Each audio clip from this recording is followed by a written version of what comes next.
What are unethical practices schools do? Well, I don't know about other schools, but when I came forward about a female classmate sexually harassing and emotionally abusing me, they shrugged their shoulders and asked if I tried saying no. I'm also female, by the way. She got away with doing it to two of my friends and another kid in her grade. She claimed he raped her, so she got transferred to my Stagecraft class. Mind you, she made claims like that constantly. To the point where I was sure she was histrionic, because she made sexual comments and stuff like that all the time. Also threatened suicide when I told her I didn't want to date her. Our teacher shrugged his shoulders and said okay. Went to the counselor, and she told me, well, have you tried saying no? Gee, why didn't I think of that? The last straw was when she touched my ass in front of everyone in class. As in poked my ass when I was bent over, working on an assignment. I went up to her, told her to frick off, and she never spoke to me again. Instead, moved on to one of my best friends. So in short, not taking stuff like this seriously. Women can be abusive or victimized just like men can be abusive or victimized, and it should be taken seriously regardless of the abuser's gender. Edit. I just wanna clear this up real quick. She made claims all the time about having been abused by family members and by other people. I wasn't denying what she claimed was true, but she talked about it all the time, especially when we'd talk to each other, as if it was to score sympathy from me. I have no way of knowing if what she said was true, but I was skeptical, because it was a very common theme in conversations with me and the others she harassed, not to mention that she talked about it like it wasn't a big deal at all. We'd have conversations about anatomy assignments or about other school stuff and she'd just casually go, oh, this person rapped me this one time. Out of nowhere. Most, if not all, comments are unethical practices schools do that affect kids, but there are plenty of unethical practices that affect teachers as well. As with all things, it depends where in the world you live, of course. My wife's an elementary school teacher. A few things that come to mind. They get paid 35 hours a week, but that's the hours they are at school. However, they have nowhere near enough free time to prepare their classes and exams, grade homework and exams, etc. That has to be done at home, unpaid point a lot, and I mean a lot of required material comes out of their pockets. They have an ever so tiny budget every year for material that isn't even close to being enough. Everything else has to be purchased with their own money. Even at school, if they print/copy more than X pages, nowhere near enough, they have to pay for the extra pages. This is more of a COVID specific thing, but in Quebec, due to the explosion of COVID cases, they decided to have Zoom classes until the 17th of January. In the same announcement, the government made it very clear that anyone who can work from home should do so. Next day, my wife gets a message from her school telling her she'll have to do her Zoom classes from the school. Go figure. Point more specific to my wife's school, though I have no doubts it happens in many other schools as well. The more senior teachers have a lot of influence on how the students are split in the different classes, which often results in them taking all the easy students and leaving the more junior teachers with the difficult ones, rather than try and split them more evenly. So I see a lot of answers from students, and a lot of them are not unethical, so much as it is ignorance or apathy. Also, a lot of these responses are from 10, 20 plus years ago. A lot has changed. As a teacher, I'll give you the sheet. Kids don't see point in special ed. We will often keep a student who no longer needs services in special ed to pad our graduation numbers. Meaning Tommy has dyslexia, but Tommy has learned strategies to cope, and by 11th grade is above grade level reading, and can write at the college level.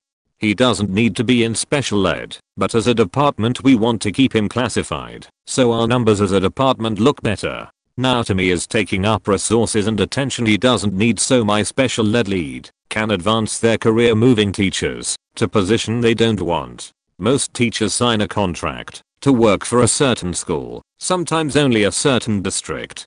So if you were hired in the spring to teach sophomore English, but fall rolls around they need a 12th grade special ed science teacher and you're certified, guess where you're going? Point undeserving special ed students due to budget issues. When I worked in the inner city I would draw up IEPs, individualized education plans, for special ed students.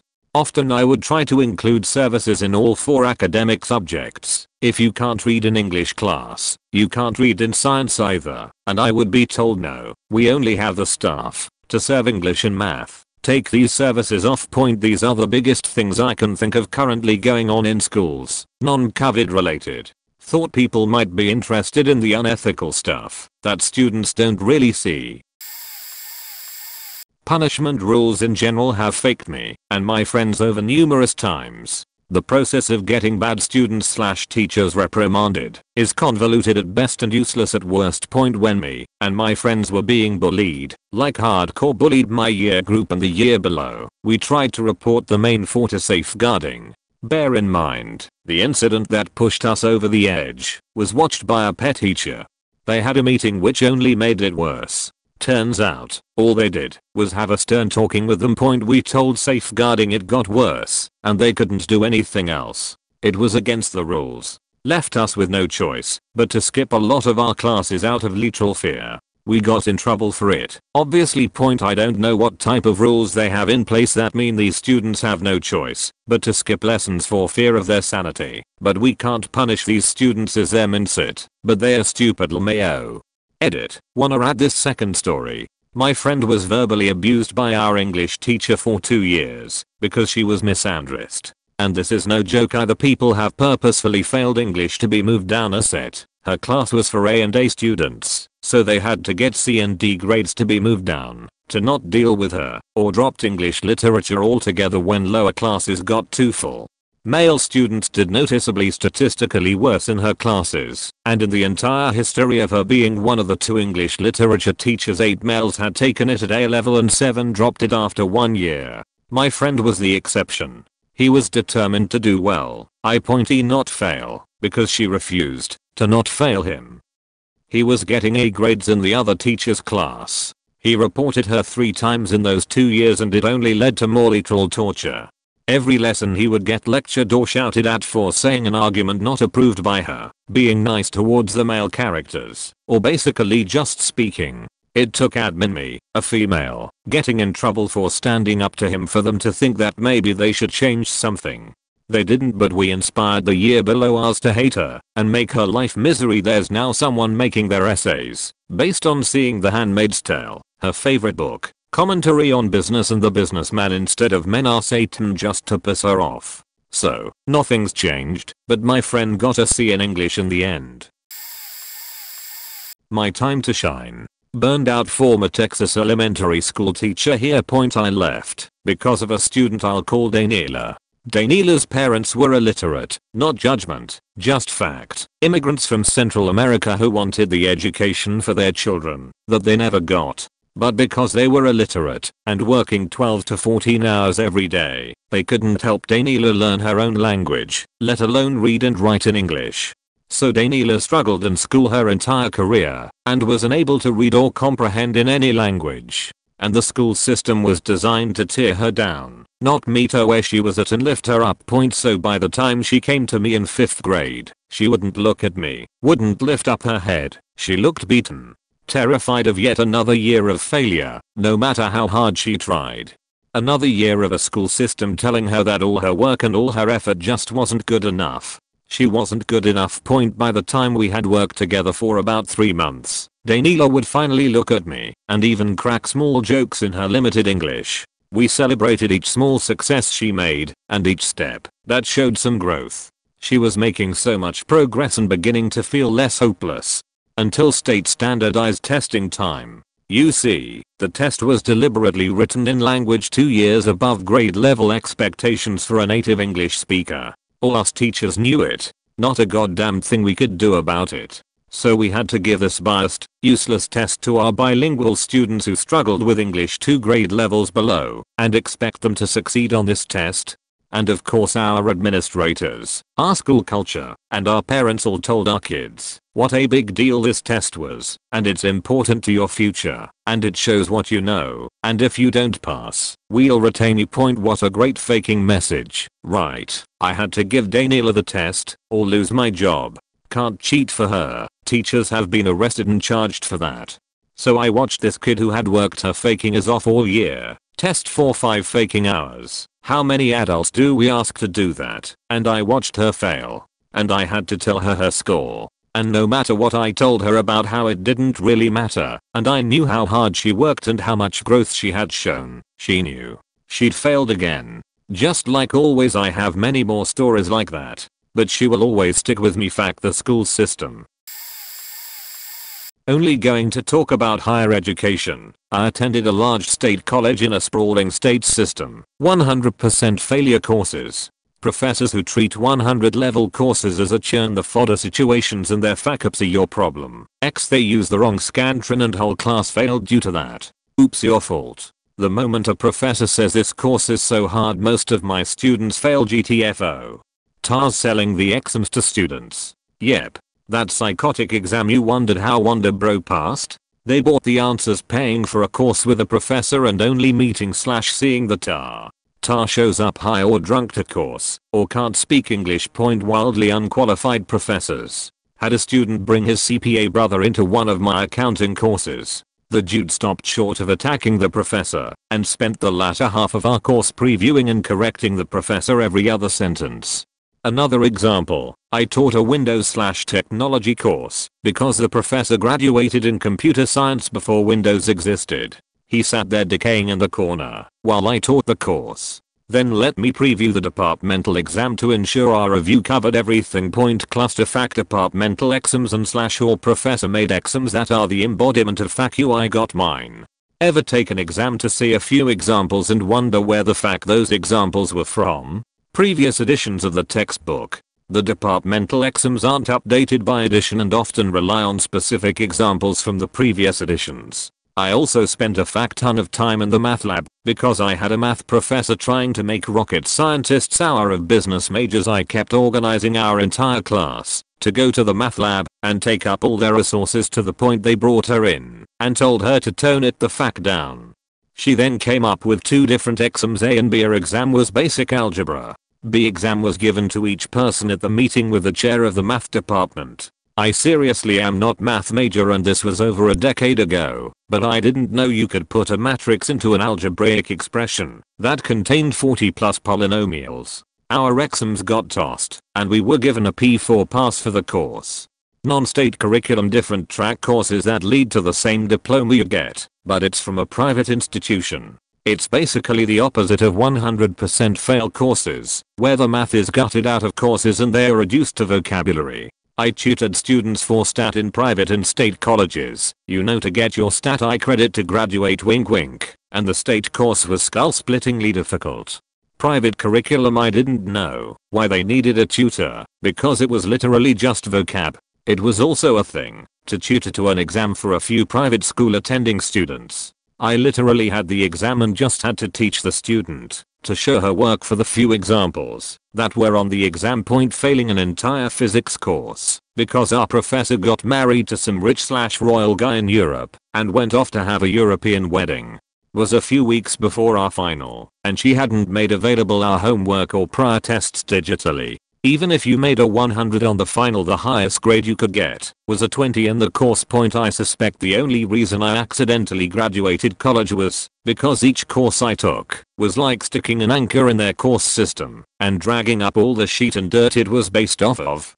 If there was a cheaper textbook, I'll let students know. If the syllabus had the jackass lol did you read me, here are 3 points, I'll let everyone know. I'd normally take every question the professor provided, organized study groups and accidentally organized a walkout along with accidentally having 3 meetings with different chairs for different departments. Almost all my courses prior to my senior year were P4 pass due to some bullshit on their end. It'd be like, I had an A before my professor ran off, and at start course, the registrar would tell me just use a grade replacement. I'd have to take the course again, pay 2x, then get a P instead of my A, or hey, my managerial accounting professor failed to turn in our grades at all. He's literally here, we see him teaching, but he didn't turn in our grades. We'll just give you a P if you drop it. When I see how much people pay for higher education today, I'm like, holy fuck, buy the answers to your exams and just live a stress-free life. My elementary school had a weird thing where they suppressed all cases of bullying, most likely to keep public image clean. It was a Catholic public school. First instance of this was when I got bullied in like 6th grade. My classmate waited for me outside of the school with his friends, and I fought 3 guys at once in the cold while people were watching us in front of a faking Catholic school. After someone high up in the school intervened, Noon got punished, but I was still the one who got most of the sheet because my dad lashed out in pure anger and threatened to beat my bully up, even though I apologized for his behavior to the bully. Then, when our math teacher spent most of the year bullying one of my female classmates for absolutely no reason, she started making some threats towards all of us. We didn't learn jack shit that year, so most of us didn't know how to count fractions, which was the main topic of that grade. If I remember, it was in grade 6 or 7, can't remember now. My mom once told me to take the family camera to school, to set it up below me at the start of the lesson, and to record the teacher. I caught good 30+ minutes of footage of the teacher just straight up screaming in anger at this one girl who just wasn't taking her sheet. I gave the camera to my mom, and she, along with another girl's mom, who later left due to this bullying from teachers, went to the principal. They tried to get all of the parents on board with them to try to convince the principal, but all of the parents were straight up scared and held at a theoretical gunpoint by the female math teacher that promised that anyone's kid who snitched on her would fail the class.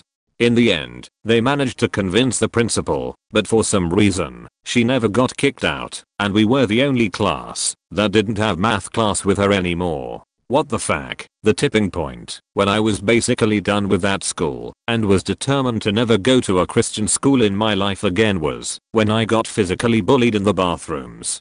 There was this dude from another class that would follow me to the bathroom, and every time I went for piss, he punched me in the dick, sometimes leaving me in terrible pains in my groin. He got kicked out after the janitor caught him beating me up. He just straight up dragged him into the vice principal's office while 2 teachers tended to me. Dude got kicked out of the school that same day. Everything got swept under the rug, and everyone who knew what had happened was forbidden to talk about it. Most of his classmates were unaware of the situation. I asked my mom if I could switch schools, but since it was the end of the school year, I wasn't allowed to, and besides that, a lot of the teachers were her friends. The last straw was when the beloved priest we all respected and were friends with found out that one of the girls wasn't Catholic, but evangelical/Protestant.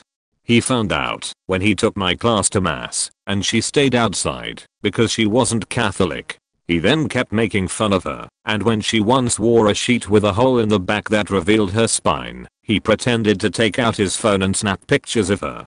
Absolute faking creep. I found that behavior absolutely disgusting and talked with her about it, even proposing to go to the principal and using my contacts in the Catholic Church. I was an altar boy in a church that had a lot of people that were in contact with the bishop to get him punished. She just shrugged it off and said that she gets that treatment from Catholic adults all the time. Teacher here. Where to begin? Not allowing kids to go to the bathroom is probably the most urgent issue. If I always let kids go to the bathroom when they ask, I get in trouble. They have not renewed teacher contracts because they would always let kids go to the bathroom. This was literally a complaint at today's faculty meeting. Kids aren't allowed to have their phones with them in class. They have to turn them into me and put them in the phone caddy. I get that they can be a distraction, but they aren't for everyone. I had a policy that they didn't have to turn in their phones if they had an A or B in the class. It became motivation to get the kids to do their work. I got in trouble for this. I changed the policy to placate the school and grades went down across the board. I've had a kid who had a parent in the hospital. He was so distracted, he couldn't focus without having his phone at his desk in case a text from his mom came in. How was taking his phone helpful, not issuing punishments against bullies? I have a student who was bullying students in minor ways throughout the semester. Nothing was done, no matter how many times I reported it. By the end of the semester, she created a fake Instagram account in which she gossiped and lied about other students. She accused some students of illegal behavior, so the school has to get involved. My frustration is that they let it get that bad before they did anything. She had 3 days of suspension and then returned to class like nothing happened. If any of the students she badmouthed online retaliated, they would have been punished. Out of school suspension is a problem. Imagine that your boss said you really messed up, and as a result, you're going to go home for a few days. It won't affect your pay. It basically encourages you to mess up in the same way again. Dress code. High stakes testing is pointless. No one has ever learned anything from taking a test. I'm required to give a standardized test to my students at least once a week. It is absolutely pointless. These are just some of the reasons I'll be leaving my current school. I love my career and will always be a teacher. But my current school just doesn't seem to care about the kids anymore. If we aren't in this job for the kids, what is the point of any of this? Students are passed from one grade to the next regardless of what they've learned or what work they've produced. This is for grades K8. I teach grade 9. I have students who can't write incomplete sentences because they haven't had to write to move to the next level. Also, they think they will still be passed along no matter what they do. STEMANK 3-wire go. Edited 3-wire go. Bell curve grading. Doesn't matter how good your work is, they change your actual grade to be proportional to how others do to ensure a certain portion fail. In major urban centers, teachers that get caught doing terrible things don't get fired. They are furloughed or moved to schools in poorer areas where parents are less likely to research or complain. The teachers union protects these teachers more than the students. We are talking about teachers caught being perverts, assaulting children, verbally, psychologically, and physically, or other douchiness to other faculty. If we include universities, they regularly accept donations and money from private interest groups to push the interests of corporations. It's no surprise that certain companies I've worked for would pay or donate to schools to have their textbooks pushed as part of the syllabus. Sometimes they approach the professor and help finance his next book or study. Other times they approach the school and donate classroom resources. Vending machines in high schools are run by for-profit businesses that cut the school in with a rev share in exchange for selling sugar and highly addictive drinks/food to kids. Some states have pushed to have healthier options, but had to fight a huge uphill battle to get these predatory businesses out.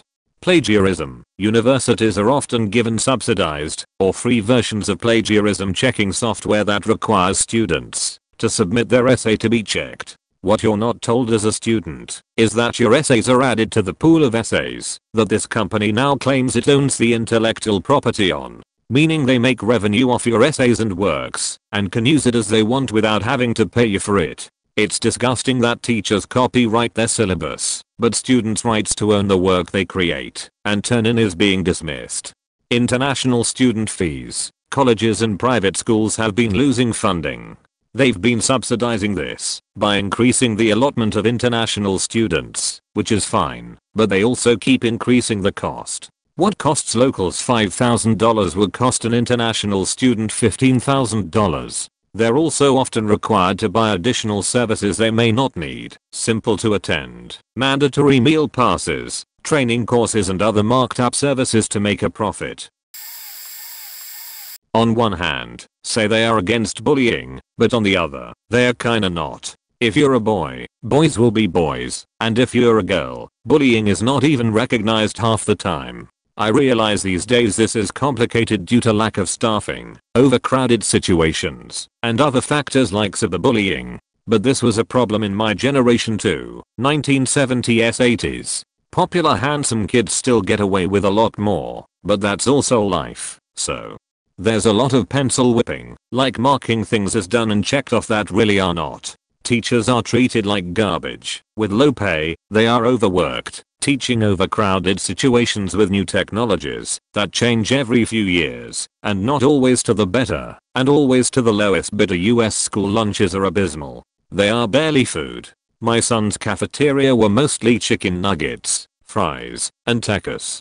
But the kids won't eat the nutritious stuff. Okay, but they don't like math and English half the time either, but you manage that. The biggest is SOL, which in my generation meant sheet out of luck, but for my son was standards of learning.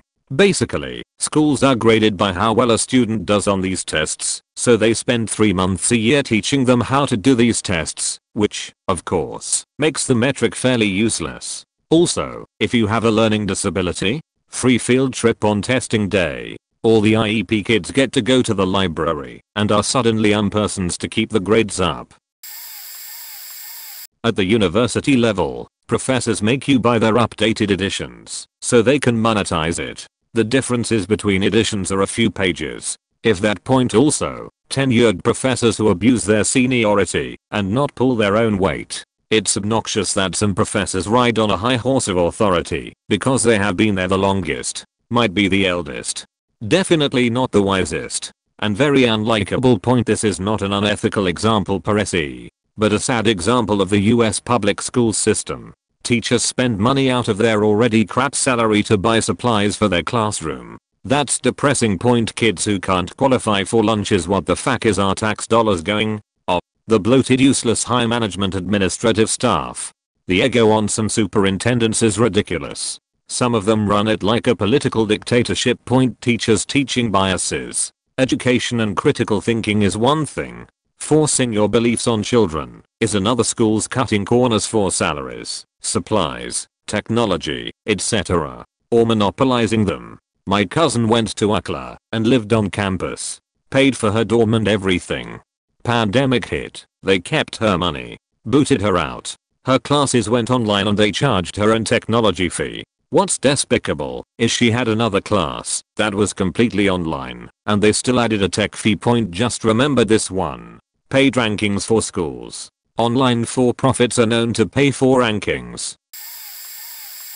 If you had an IED, learning disability, in my school you would be forced to leave class during enrichment, a fun class, to go do extra reading, math, etc. I had a learning disability until like middle school, when I tested out of it, and it was always so humiliating being pulled out of class. It caused cliques to form at very young ages, and made it so the special kids are called out in front of everyone, making it hard for them to make friends. Not to mention that teachers don't even do their jobs.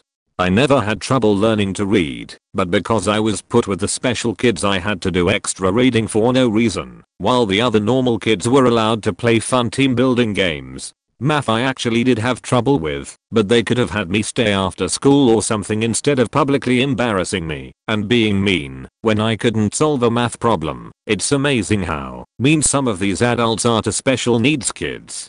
It's a horribly faked system that accelerated much of my depression at a very young age, before I even understood it, and socially isolated me. I remember I used to be so outgoing when I was little. After around 4th grade I stopped talking to anyone. My parents even sent me to a therapist about it. That's how badly it affected my self-esteem. Not to say that was the only reason though. I still am very quiet to this day.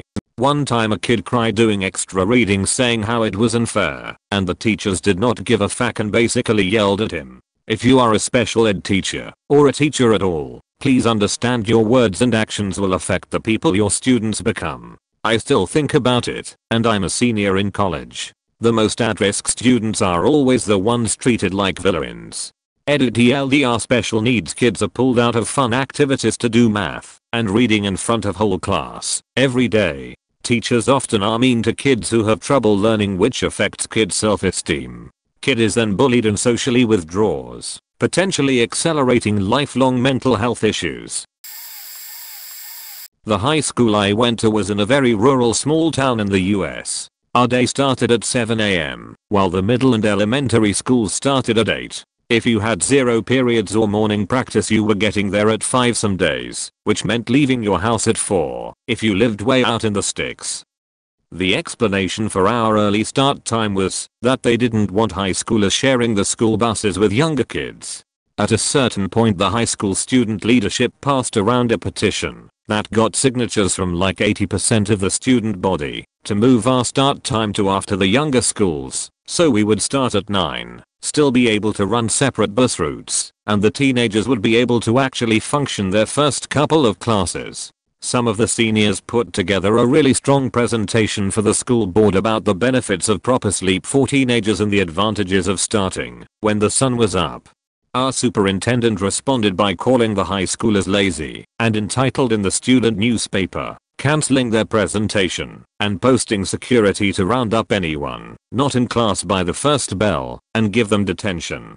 The principal of the high school, a former Navy man who I think was trying to relive his glory days, called an assembly and told us that this was not how the real world worked and we needed to buckle down, toughen up, and not be so soft. There was talk about a walkout, but ultimately nothing came of it. Not sure if it's related, but the bus schedule moved 30 minutes earlier after this all went down, seemingly for no reason. It's been a long time since I graduated, but it still deeply bothers me.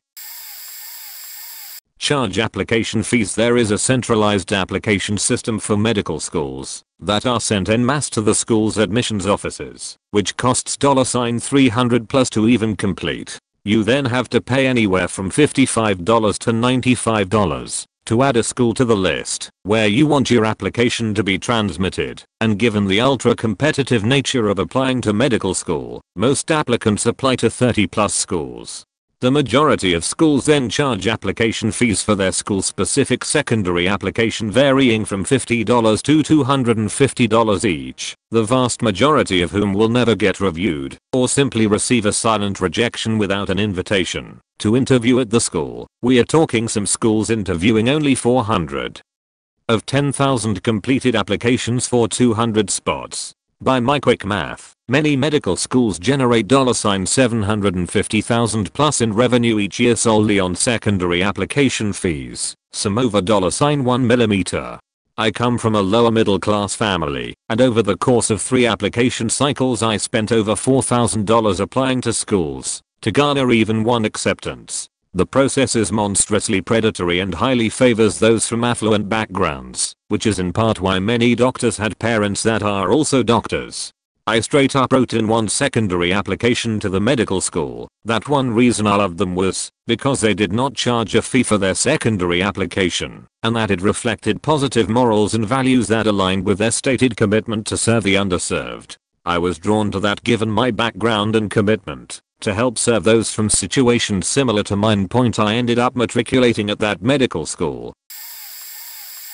Not particularly schools, but teachers from my own experience. Notorious for asking other teachers or colleagues to gift good grades for their kids or relatives. My brother, for example, was a substitute history teacher in my school, and sociology teacher asked him to gift a grade to some relative of hers. I had an F in sociology, and she didn't want to gift me a positive grade so I can pass the year. Was actually the last one to give me problems. I was a graduate also. Another one was math teacher.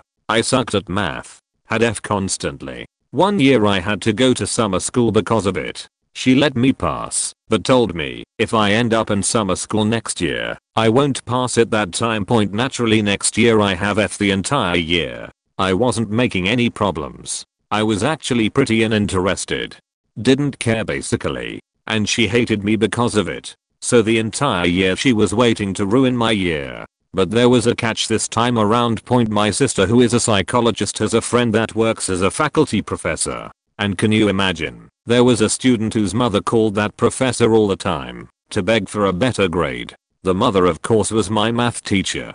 And I mean, the chances of that happening. My sister and her friend the professor get in touch from time to catch up. And her friend was talking about that one lady that's basically harassing her to beg for grades for her son. And my sister then tells her that the same lady is my math teacher. Math teacher, by the way, told her that whatever she needs, she will do it for her as a token of her gratitude. And then we pulled that card. She asked her to basically cut me some slack. And man, what a change that was, overnight. After basically hating me for almost 3 straight years, she starts smiling, putting me in a position where I can easily cheat during a test. And the worst thing about both of them, or most teachers in general, is that they act as some moral figures, following the rules and things like that, when in reality behind the scenes, they're the same pieces of shit as anybody else. And it's all about the connections you have. Who knows who? If you don't have any connections, you're faked. If you do, then it's all good.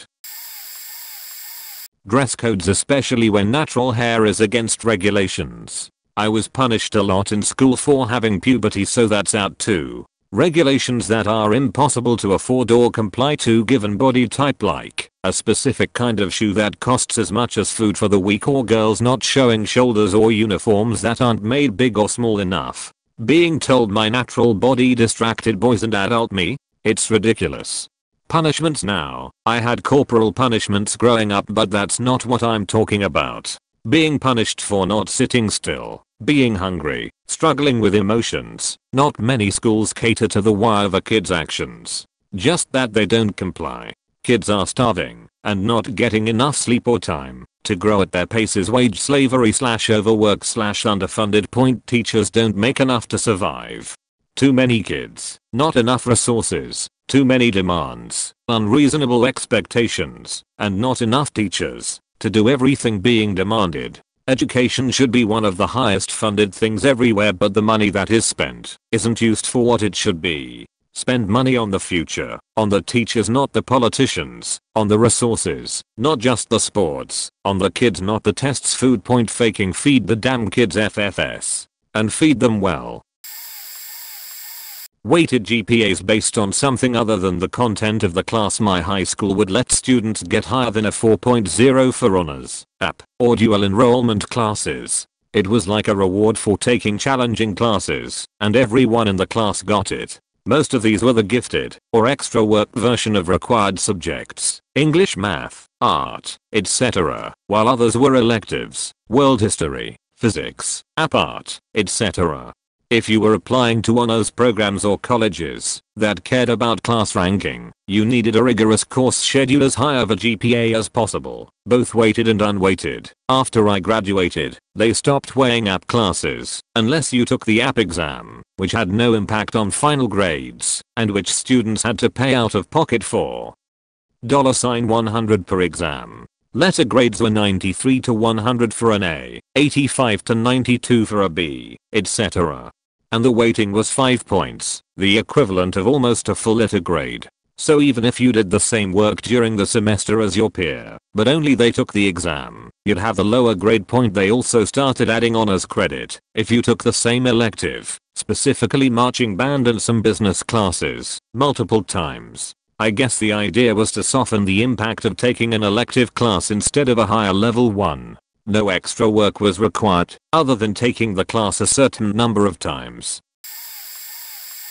I work in a school. I can name a few. Point teachers routinely cheat for students. They do it in ways that include writing coursework, completing practical work, such as music compositions or performance, or building woodwork projects. During the pandemic there were no invigilators, so teachers would tell the kids the answers in exams, or give them the same paper over and over to prep them. Teachers set exams last year. When I say routinely, I'm talking multiple teachers in multiple subjects every year. Schools often have racist dress codes, meaning certain hairstyles could get you excluded. No cornrows allowed.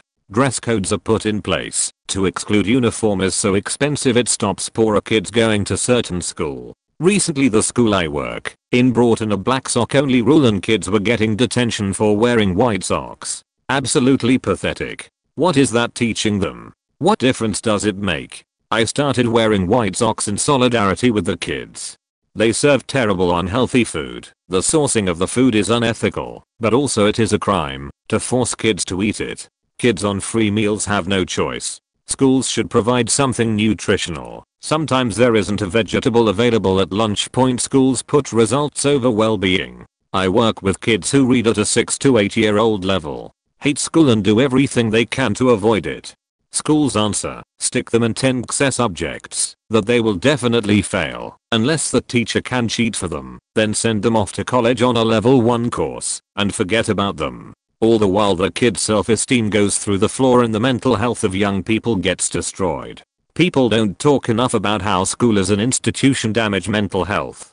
Education is ran by people who love education, so they can never understand that for some it does not fit, but instead of adapting to the thousands each year that school is a struggle for, they punish them and make them the problem, when in fact it's the system. I don't usually post, but fuck it today. I started a new school away from my local town. Private school. It's a mostly white Catholic school. I mean like in Brown. And there's about 8 of us out of 1,000 people. The first day I walked in, I heard the P***KIS are here. They would call us different names all the time and say, oh sorry you all look alike. Playing rugby, I was usually the main target as I stuck out. At first I never thought about it and left it until I grew older and I started mentioning things. My old head teacher, bless his soul, understood and always took our side when anything happened. But after he left, it was a pile of shit. Whenever my teacher spoke about 911, they would look at me. Walking across school, I would hear, "Watch out, there might be a bomb." I was told to shave my face as it looked weird compared to other students. I aged quite quickly. I'm glad I grew into a big guy playing rugby as I started fighting back on the pitch, but I would get in trouble. Some of my rugby teachers could tell what was going on and would either set it up so I could push everyone around, or would pull me and make me train harder. To the side point, I eventually hated my school as nobody ever took my side and I felt alienated. No matter what we did, we were always the odd ones out. Some girls' parents wouldn't even let them come close or be friends with us. I did have a few close friends who never saw my skin color, and one teacher who I would go to. He got me through school and into college. He made sure I did well, but my school didn't like him helping me out, as he would stay behind after school with me and then wait till my mum finished work to get me. My school never took it seriously, but what they did take seriously was when I would fight back or when I wouldn't take someone's shit. Apparently being the bigger man only applied to me. I'm so glad I had family who taught me stand up for myself and never take anybody's shit. Point, I think I had more of a rant, but I have never said this, and I started school back in 2002, so it's been a while, lol. What I have to say is simply a reflection of my journey. And you will find that what I'm claiming can also be verified in your own experience. Point, the school's organizational structure generally follows the rules of logic and therefore limits our human experience. Point, firstly, it's important to understand why logic or intellectualizing is vital in today's societies and why we aren't all talking about rainbows, unicorns, and magical possibilities. There was a point in human history when we favored the intuition or the emotional/feeling dimension of ourself. Intuition or irrationality is knowledge gained through our senses. Our intuition tells us that something is burning. It's that funny feeling we get right before a gigantic sneeze, how we determine the degree of temperature of our friend's pointer fingers, or the signals of pain behind food poisoning. Like anything else, intuition is something we can develop. Anyways, we found intuition wasn't ideal for making progress in making humans more comfortable or providing structure in the world. So, we abandoned our emotional side and favored our thinking, organizing, and progress-oriented mind instead. This disconnection from our intuition/emotions reflects today's society. We have forgotten the natural part of ourselves essential to feeling whole in selecting the mind. Today, we can see how heavily emphasized the intellect is. Not one course in the general school system is emotional. Do you see the imbalance? Of course, you do. The feminine side, the creative side of us, isn't nurtured by the school system because of our focus on logic and progress. The intellect has its purpose, but it is only one side to ourselves. Looking at the school system, we immediately see that what we think is conditioned through several subjects, namely science, math, history, and English. Generally, students learn these subjects linearly or according to logic. In other words, students receive guidelines to follow to reach the desired outcome. Creatively, our school systems deprive us. This is a problem. Eventually, if we don't have creative outlets elsewhere, we forget about our imagination because we are busy following rules. Because of the linear nature of the system, we may become mentally rigid and inflexible. We may begin to favor thought that is only linear. In time, we get so caught up thinking about how things should work and how we should do things that we forget about how limitless our potential is. Or, to put it another way, we aren't as imaginative. All of a sudden, because of this linear conditioning, we may begin to believe that the only way in life is to attend school, graduate, get a job, get married, have kids, retire, get old and die. We become brainwashed due to our innocent ignorance. We forget about our dreams because people tell us that life works a certain way. We let other people and their fear drive us away from our passions and interests. Remember that. Do you remember dreaming about being some artist, mastering a sport, being a janitor for your local zoo, swimming with dolphins, living in the forest with a sloth? Where did our dreams go? Where did the puppet sets go? Nap time? Recess? Magic? We utilize math formulas that tell us to get from point A to B. Science tells us that matter manifests from vibrations/subatomic particles to atoms, then molecules, cells, and eventually, we have a human or a cat. History is linear, and its general purpose is to remind us of the past to make progress. Language teaches us its rules, and aids us in communicating with each other. The school system says, focus on your grades. If you get good grades, the higher the likelihood of your success. This assumes that grades equal success. Do this, or it's not right, and you will fail. This assumes that there is a right and wrong. It causes undue suffering, and plenty of other limiting thoughts. In short, the general school system emphasizes thinking and being in a straight line. If we walk a straight line, we forget that we can look around, because we are so focused on doing things one way, following that line. We forget that there are infinite lives that we can pursue. In reality, we can walk in any direction that we choose. The school system makes us focus on this straight line. The school system neglects that we are equally a physical, spiritual, emotional, and intellectual embodiment of the universe, consciousness, awareness, etc. Again, do you see the imbalance in our school systems? The system is like developing a character on a video game with 4 bars named physical, 10%, spiritual, 5%, emotional, 20%, intellectual, 65%, energy. The build is utterly unbalanced and will make the experience seem lackluster. You probably would not want to play a lot of the time. If this was your building life point, I ask you to imagine your ideal life, because why not? My grade at school got a rap for being the worst grade to ever go through our school. Here are some things we did, and the punishments are 2 guys climbed through the ceiling tiles between the boys and girls bathroom to peep on females. One was on the football team. Football guy only got ice inside school suspension for a week, which meant he'd just be in a classroom by himself all day. Guy who wasn't on the football team, he had ice for a month and detention for the rest of the semester. A girl gave a guy a blue job in the back of a bus. She was expelled, but he was a football player, so only a week of ice. You could get detention for not participating in the Pledge of Allegiance or morning prayer, depending on the teacher. Unless you were a football player, you cannot give a football player detention, because it might interfere with practice. We also still have corporal punishments, so you could always choose to have our principal, who used to be a football coach, go at you with a sawed-off boat, or the ag department made him with holes through it for wind resistance.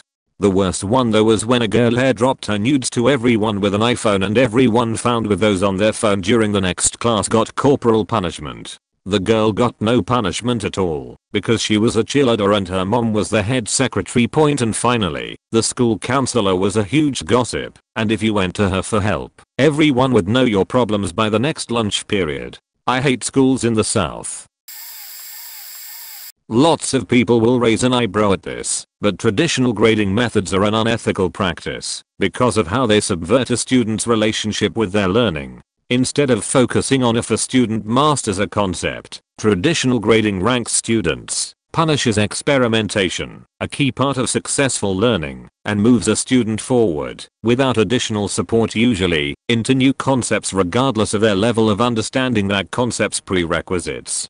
Traditional 0 to 100 percentile grades are the worst, since they also overvalue a student's ability to turn in assignments over a student's mastery of content. A single 0 for a missed assignment means a student needs to turn in 9 perfect assignments of equal weight in order to bring their grade up to a 90%.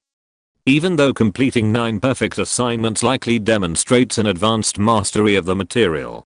After a few missed assignments, many students give up, because even if they understand a concept, they cannot earn a decent grade. Being labeled a failing student usually becomes a self-fulfilling prophecy. Why continue to try if you don't have much opportunity left to succeed? If everyone already views you as a failure, including yourself, then it's hard, especially for kids, to find the motivation to invest time in your learning, if that same academic culture which enables your learning also keeps harming your self-confidence. Oh, one other point, traditional grading focuses on punishments more than they focus on rewards and motivation. In so doing, grades make it more difficult for students to view their teachers as a resource, a guide, or a cheerleader who is excited for their success. Grades become a weird abstraction for students, and it is never clear, even to teachers watch a norming session sometime, what B mastery might look like relative to C or B plus mastery. This leads to dramatic differences in grading between teachers. Teachers who correctly try to challenge students in a classroom often get viewed as harsh instead of supportive, because the stakes of our current academic culture value evaluation more than they value learning. What alternatives exist to traditional grades? There are lots more than I can mention here.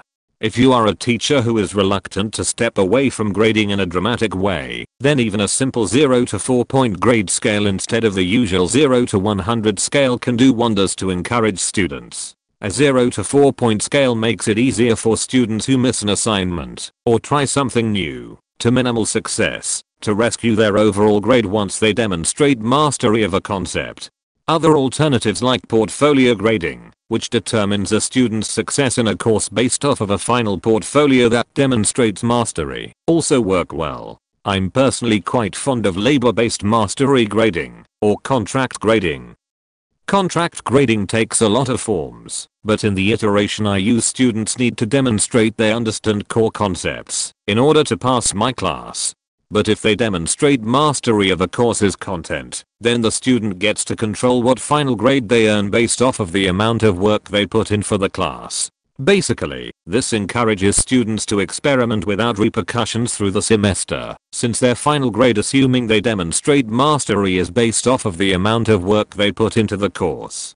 As a teacher, my only subjective judgment is, if they pass or fail, no A, B, or C distinctions. At demonstrating mastery, I use portfolio style checkpoints. Otherwise, the student controls their grade based off of the amount of work they complete. This system isn't perfect, and sometimes you get students who put in a lot of work, but still don't demonstrate mastery, and hence cannot pass, but it cultivates much healthier conversations about learning and content in the classroom, since my control over their final grade is minimal, apart from an overall binary pass/fail assessment.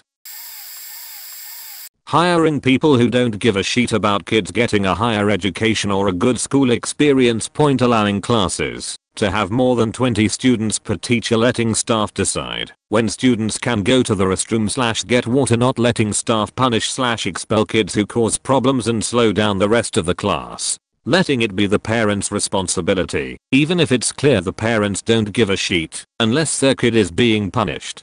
Determining funding based on graduation rates, and enabling the habit of letting kids with sheet grades be bumped up to a C, rather than have them retake the course. Limiting options for electives to the point they are not really a choice. Banning things that don't make sense, rather than raising awareness of things, like banning water bottles, because it might have vodka in it, instead of teaching parents to monitor where their kids are getting alcohol, or enforcing a strict dress code on girls instead of teaching boys that women dress to look good for themselves, and it's never a cue to harass them. Slut shame girls. I knew some girls who were boobalicious at 14 being told to dress more properly, even though they were wearing the exact same uniform as everyone else and just happened to have a huge set of knockers they couldn't remove. Let the people who regulate the school district make a fuck ton of money just to enforce bullshit quotas, charging got textbooks and other nonsense that should be included when you pay for enrollment. Let professors use a book they wrote as the required text. Promote bullying. It's a bit of a long story, but I'll try my best to explain it. So this girl, let's call her Girla, she was being bullied by other people because she was lesbian. So with that being said, my teacher, Teacher X, put up a gay pride flag or something that made Girla feel at ease, and that she had somewhere/someone that accepts her for who she is. Well, apparently people didn't like that and reported it to the freaking office. I wish I was joking. The school talked to their lawyers, didn't even know that they had them, to see if he could take them down, and if it was in the law that they could ask him to take it down later on. The school gave Teacher X a dilemma, either take down the flag or be fired. He took it down, but later I came into that classroom and he was putting up rainbows, peace signs and hearts. School was mad. Not because of the rainbows and such, they couldn't do anything about it, but that he printed it out during school time. It was planning hour. For those that don't know, it's an hour that the teachers have off for planning OFC.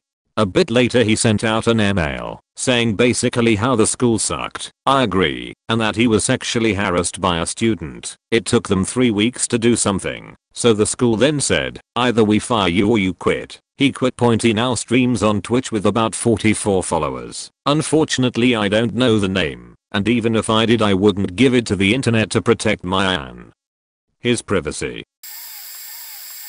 Force children to go there against their will. Enforce arbitral rules. Offer less support to state-funded students. Expel students that have been victimized by other students or are difficult to teach under the assumption that they've been badly behaved. Enforce gender norms on gender non-conforming students. Expect transgender students to do things according to their assigned gender.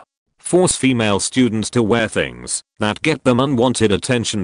Get students into trouble for breaking arbitrary rules about uniform or presentation or makeup when they are otherwise well behaved. Serve poor quality or poorly cooked food at lunchtime because it saves money, because it benefits multinational corporations, or because it means they don't have to employ competent cooks or expect amateur cooks to follow recipes. Expect children to be indoctrinated into religions, but refusing to cater to their beliefs if they go against the mainstream secular practices of the school. Charge prohibitively expensive fees for schools that aren't run by the government, and describe schools that are designed to foster a wealthy elite as independent. Manipulate school education rankings by advertising high achieving pupils and kicking out low achieving pupils. Manipulate school quality ratings by forcing staff and students to be on their best behavior when inspectors visit. Tell students that they have to apply for university even though they know it isn't for everyone and are obligated to say as much. Teach sex education in the absence of any relationship discussion, but limit it to human sex education. But it's worth bearing in mind that having schools teach the right kind of relationships might be worse.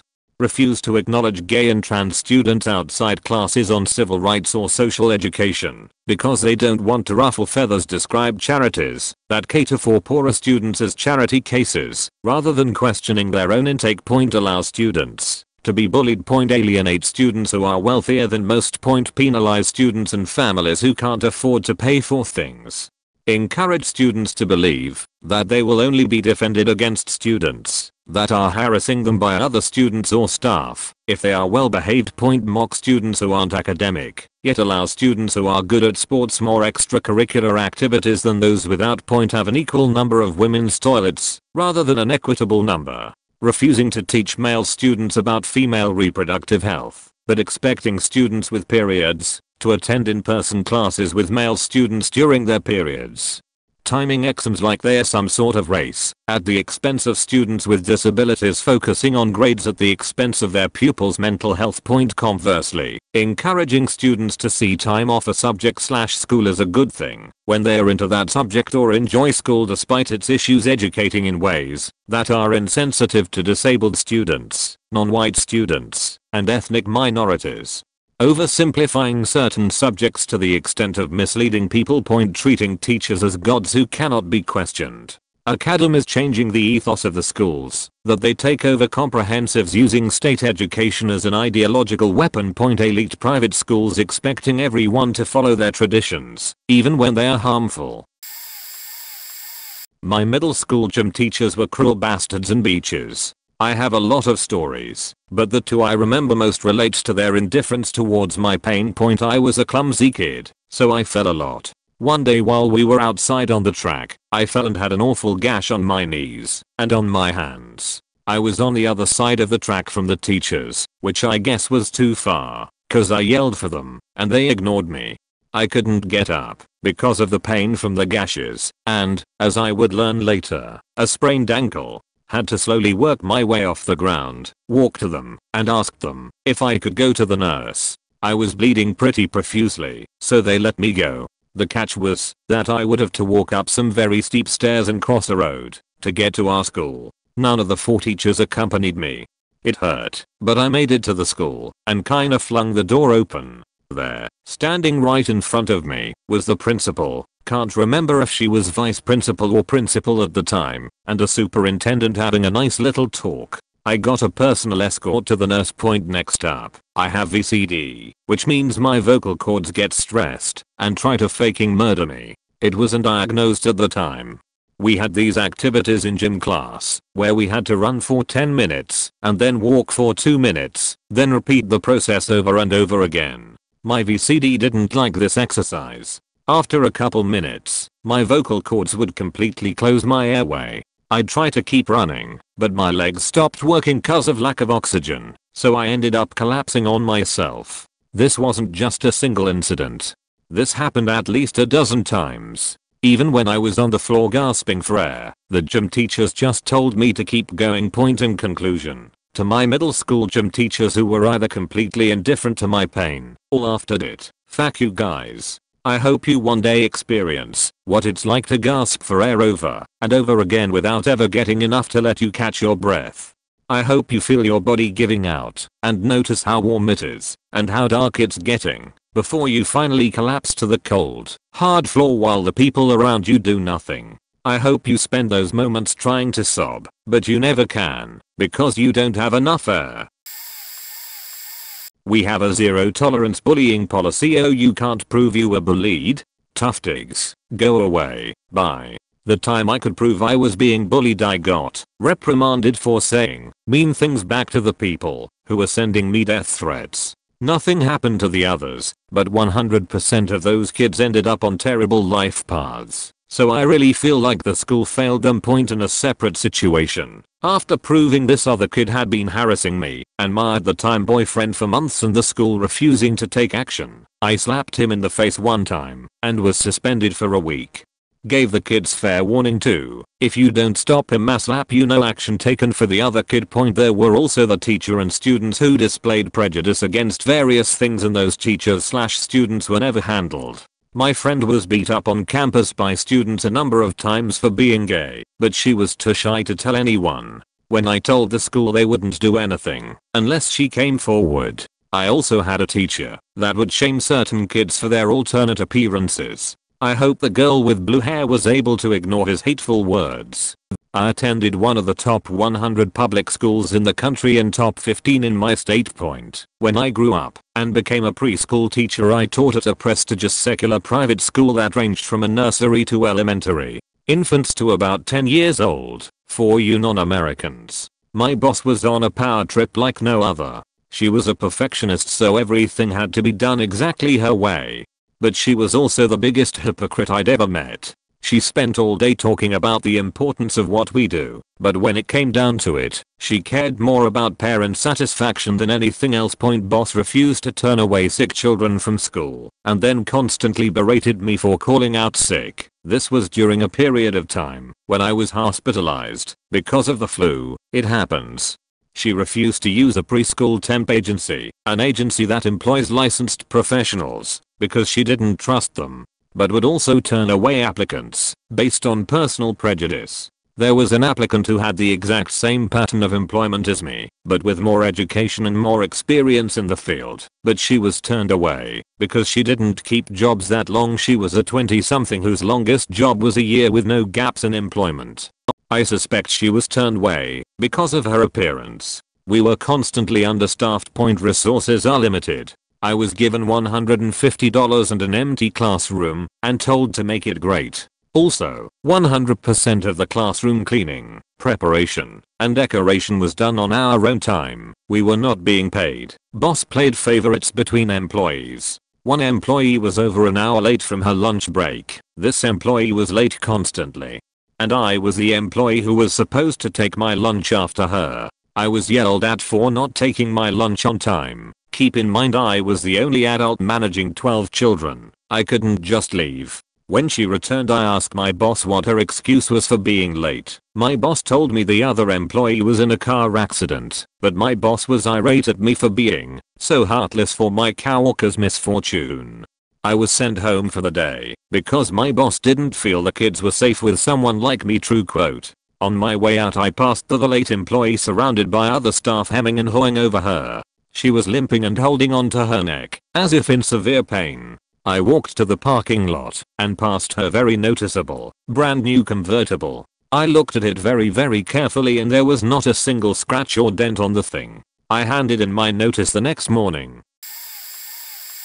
So this happened at my high school a couple years ago. One day, our principal thought it would be a good idea to hold an outdoor concert for us without telling us. For the entire week leading up to it, we weren't told it was gonna be anything besides an assembly, so none of us knew what it would be. So the day arrives, and we are told to go outside, and when we do, we see this.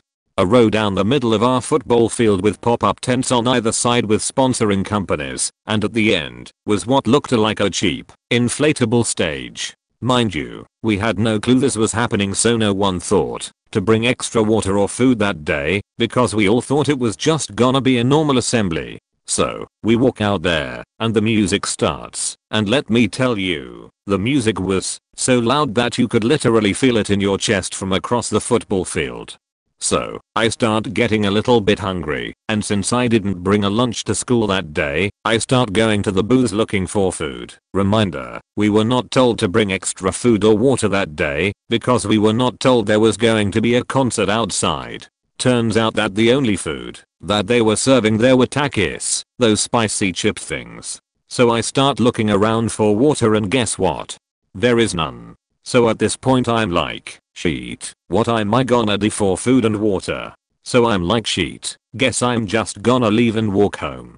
So I start to head out when a friend grabs my shoulder and tells me that we are not allowed to leave, or else it'll count as if we bailed from school early. And that's when I realize that our teachers had stuck us outside without food or water on a 90-degree day. For me, the rest of the day was pretty uneventful. My friends and I got as far away from the concert as we could and played Smash together, but for some others, the day was much more eventful. At least one, maybe two, students ended up fainting from dehydration that day and the paramedics had to be called. Yes, they ended up being fine, if anyone is wondering. Some of my friends ended up escaping in some cool ways, but I ended up staying the whole time because there was security around the whole football field and I didn't want to get caught. No one ended up liking it, but the principal ended up spinning it as if it was the greatest thing since sliced bread by getting quotes from students who either helped set it up, the leadership community, or from the literal 2 students who actually enjoyed it. Literally, it was obvious that at least 90% of the school hated it because that's all everyone seemed to talk about for the next couple months, hating the concert. So yeah, that was my first concert experience. TLDR, school forced us to stay outside on a 90-degree day to listen to incredibly loud music while surrounded by ads without food or water. Today this was told during our assembly: stay up late and up until the morning, drink that cup of coffee to keep you up so you can get those good grades and get into a good college. I was internally infuriated when hearing that speech as someone suffering horribly from severe depression, of which school was a huge factor of. I was encouraged to take on a load of app classes because it would save me money and look good to colleges. It only took one bad teacher in a regular level class to make me close to being admitted to a mental hospital. Why? Well, they crammed a crap ton of lessons into a small amount of time with a teacher incapable to teach effectively and efficiently enough to handle it. Don't blame the teachers or the counselor. If you work hard enough, you can do it. Our school admin proceeds to say having good grades is a privilege. I have the privilege to have parents who prioritize my grades, to live in an environment that allows me to learn how to regurgitate the answers onto a sheet, to have the confidence to ask questions, or have a teacher of which would allow to ask them. I would trade the amazing GPA or the praise I get for my grades for a better mental health. For time to truly live my teenage years. To be confident I lived my life to the fullest and not waste my time on marks. To develop a skill that I could excel at. To be able to sleep and not try to extend the day as I need more time for that assignment or a lax. Schools prepare you for a stepping to learn skills for a job, yet not for life itself. Not letting students eat in class, like not a full loud meal, but small snacks. Used to sneak little pretzels or nuts in a baggie in my sweatshirt pouch cause I always felt dizzy and food seemed to help.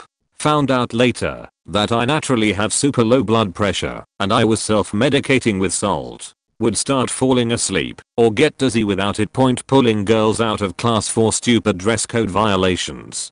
I once got in trouble cause my sports bra strap showed on the inside of my uniform polo. It was a baggy polo shirt and I had on a sports bra cause I had to get on a bus right after class to head to a tennis tournament and wouldn't have time to change completely. Just pull off polo and slip on tennis tank. Had tennis skirt on under my uniform skirt already.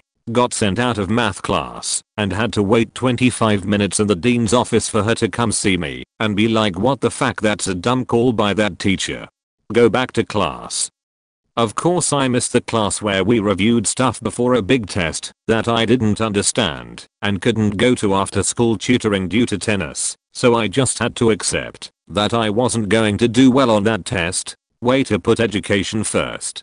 Also, this was an all-girls school and I was 14, so who exactly was looking at my bra strap? Oh yes, the 60-year-old math teacher forcing kids to ask to go to the bathroom. Can't you wait?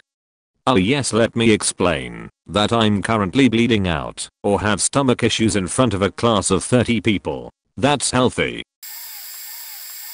The amount of homework, no one talks about it at my school. We had so much homework it was insane, and we had a big problem with people being competitive with academics. Like, everyone felt super pressured to fill their schedules with most/all the app classes they could on average. My friends and everyone I would hear talking about it in passing would pull at least one all-nighter a week.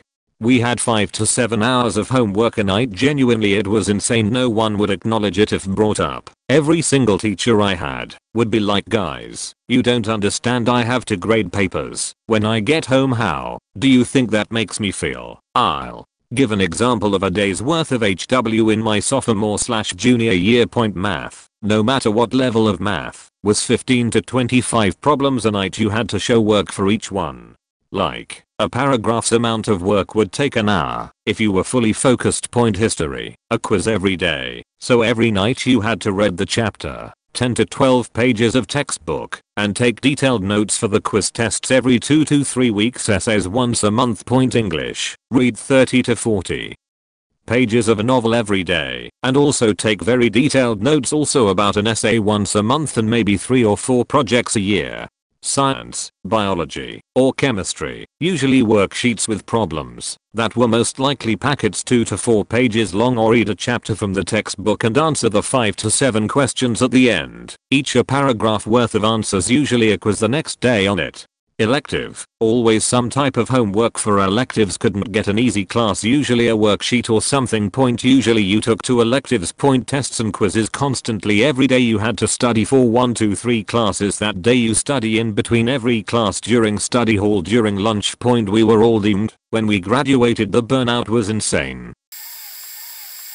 At least in the U.S. I can't speak for the rest of the world. Teach based off of testing and ranking as a country, rather than to teach useful topics and making sure we get something from them, rather than just memorizing facts we'll forget the second the test is done. Not letting students use the bathroom and expecting us to during the little time we have to eat. Not being able to defend ourselves.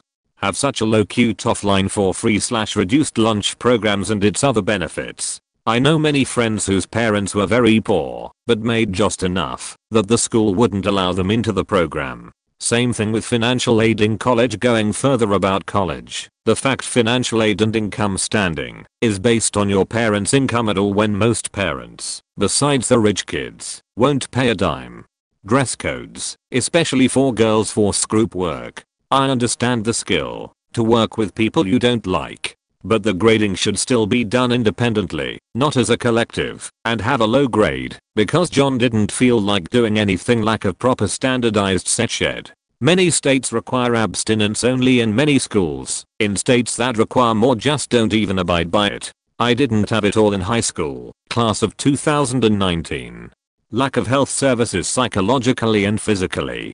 Counselors that actually help their students in distress, and nurses that don't just send a kid away with an ice pack are vital. Cost of sports for both the school's income and expenses of the students. New uniforms at $1,000 aren't needed every year. The excessive funds set aside for sports, because of American culture alone, could pay for so many more useful classes and support programs.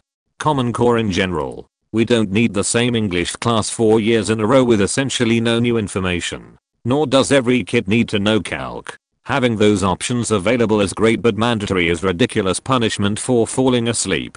Their logic: student is missing out on lecture material, so they should be punished by missing even more lectures, rather than helping the kid and trying to address the problem. Having no seat beats on buses. Only vehicle besides a limousine that doesn't need to follow safety laws. Dietary standards for cafeteria food.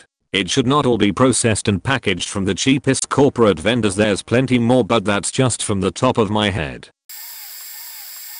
Sideline children with special needs. My stepson has multiple mental health diagnoses with serious behavioral issues. He had been kicked out of a lot of elementary schools by the time I came along, when he was 7 years old. His mother pleaded with the administration of every school for any help that could be provided. At every one of the meetings, of which there were many, no one ever mentioned IEP or wraparound services. Individual education plans provide a great deal of additional services and support for special needs kids, and must be provided to kids who need them. Wraparound services provide coordination of mental health services, schools, parents, and connects the whole family with needed resources. I can say without equivocation that my stepson would be much healthier and happier today if these had not been concealed by administrators. Oh, did I mention that we only found out about either of these forms of assistance completely by accident when an outside healthcare provider who was not school staff mentioned them in passing at the end of a particularly rough meeting, earning them dirty looks from the higher-ups in attendance. Point: if your family is struggling with a child who suffers from mental illness and/or behavioral problems, you have to advocate for yourself. Demand the services that schools are legally required to provide to children who need them. In my school, there were prefects, teachers who they were at least 4, and would send you to the coordinator's office for any physical contact you had with any other person. You couldn't kiss, hug, sit close, etc. to any other student. It was absurd, because they would send you, even if they were wrong. Also, the coordinator was a stupid and disgusting dude who called prostitutes and promiscuous the girls they catched. Even more disgusting, the director was a woman, and even if she knew this, she wouldn't say anything. She has a close connection to the principal of the university. And the high school where I studied added a rule at the end of my generation. We had to give them our phones. Every classroom has a wooden box where they would store them by roll number and lock it. For any emergency, parents need to call the high school and someone would need to come and open the box if you had to leave. Also, with the new online classes, there was a horrible teacher who wouldn't let us record the classes. Luckily, they made her change that, but it was at the end of the semester, so there was almost no difference. The uni said that we can record all classes, and no teacher can deny this right. Great ending. My university has a rule which says that any creation we make during our student time can or will be taken by the uni. They have the right to claim it. I think they haven't done that, but they make you claim that it was thanks to them, even if you used little to no tools provided. They have student programs, but they are mostly for learning, not creating. P.S. To be clear, most important high schools here are connected to the most important uni. They have some kind of monopoly. Also, we often used to use phones to search for info, games, related to the class, etc. It was a really useful tool, but even with the cameras they have in every classroom, they decided to punish all of the students for the people who use them as distractions. Letting staff, or anybody, for that matter, without teaching licenses substitute classes. It was when I was in 7th grade. My whole 4th period math class, which was also my homeroom, had heard that a certain staff would come in and be our substitute that day, and we all groaned in dismay. We knew who he was, because he had a reputation for getting kids in trouble for no reason. A story I had heard about him once was he searched a girl and her friend's backpack, just because they were going to the bathroom with their backpacks during lunch. Sure, I get not bringing entire backpacks to a bathroom sometimes, preventing any type of violence, but it turns out they were both on their periods and had explained this to him in tears of embarrassment. He searched their backpacks anyway. Another story, he tried slapping a kid across the face because the kid and their friend were playing tag in an unrestricted area. The kid dodged the smack and left to tell the office point back to the main point he came in, and it all ended up with him not letting any student use the bathroom. Not even the student teacher from the high school, who had eventually flipped him off and left anyway. Him confiscating 5 water bottles from only girls in the class. Every guy who had one got to keep him making 2 girls sob. To this day I still have no clue what he said or did that led them to sobbing. Point him stomping on a kid's backpack. It doesn't even matter what the reason was. Again, I don't even know. That's just cruel. Point so eventually, since he hadn't let any kid out to use the bathroom, my best friend at the time and I took it upon ourselves to try and sneak out to the office upstairs and inform them on what was going on. Another friend of ours covered for us by running out of the class, so he'd chase after them, giving us time to sneak our way to the office. It had successfully worked, and when we made it out, we told the lady at the front desk what was going on. Once she left, we turned around to see our entire homeroom class had followed us. The girls sobbing had still been in tears, and the friend who had covered for us had made it safely with the rest of our homeroom.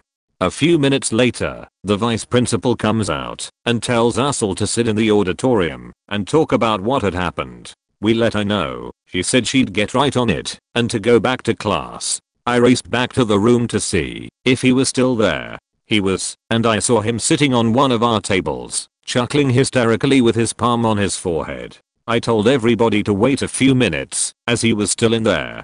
Once he left, we all settled down, not knowing what to do, and comforted each other, trying to register what had just went down.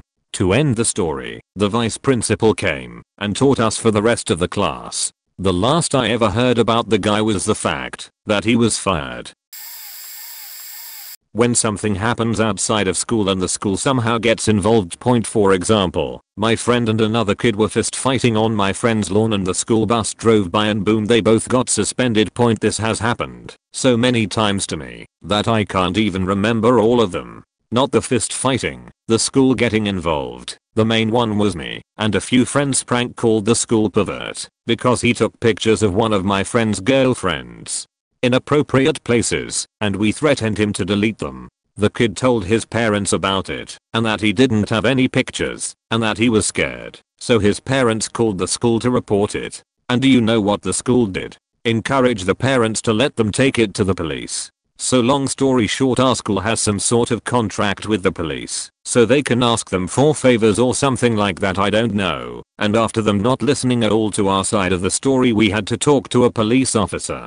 Also, I should mention the school knows this kid is a pervert, but he has good parents, so he would never get in trouble. Anyway, this somehow went on my permanent record. If I had any evidence of what happened, I could probably sue them for this corrupted sheet, because that seriously faked up my life in several ways, because we tried to get some photos deleted. I faking hate some people. I'm going to jump in and interrupt all these horror stories with something a teacher did for which I will always respect her. 5th grade gym, running laps. Couple laps in, and I felt horrible. But of course I didn't tell anyone, because I'm a man. Men don't show weakness. We get back to class and our teacher begins reading us a book. The whole time, I was sweating, dizzy, couldn't seem to catch my breath. I imagine I looked miserable, but again, I wasn't about to show weakness by asking anyone for help. I noticed during reading time that the teacher kept looking over at me with a concerned expression. I can't recall if she interrupted reading time for me or finished it and then did the following in a rush, but what matters is that she shifted my safety to her first priority. After reading time ended, on time or cut short, can't remember, she immediately approached me, concerned about me. It didn't seem to take much, but my stubborn determination to be a tough guy easily melted away as I finally admitted I didn't feel well at all. She asked the students to line up and escort themselves to lunch while she brought me to the nurse. Turns out I was having my first of many tachycardia episodes. This means that my heart was beating at an insanely fast rate. The EMTs came and took me away in an ambulance. I don't dare ask my mom how much that cost her, and I remember my teacher telling me as I was wheeled away that she would be praying for me. I'm fine now. The heart condition got way worse until I had an ablation surgery on it going into high school. I did once dare ask my mom how much that cost. Not a happy number. The heart condition became a defining factor of my adolescence and caused a lot of trauma, including severe bullying and some particularly scary episodes during which it seemed neither heaven nor hell could regulate my heart rate.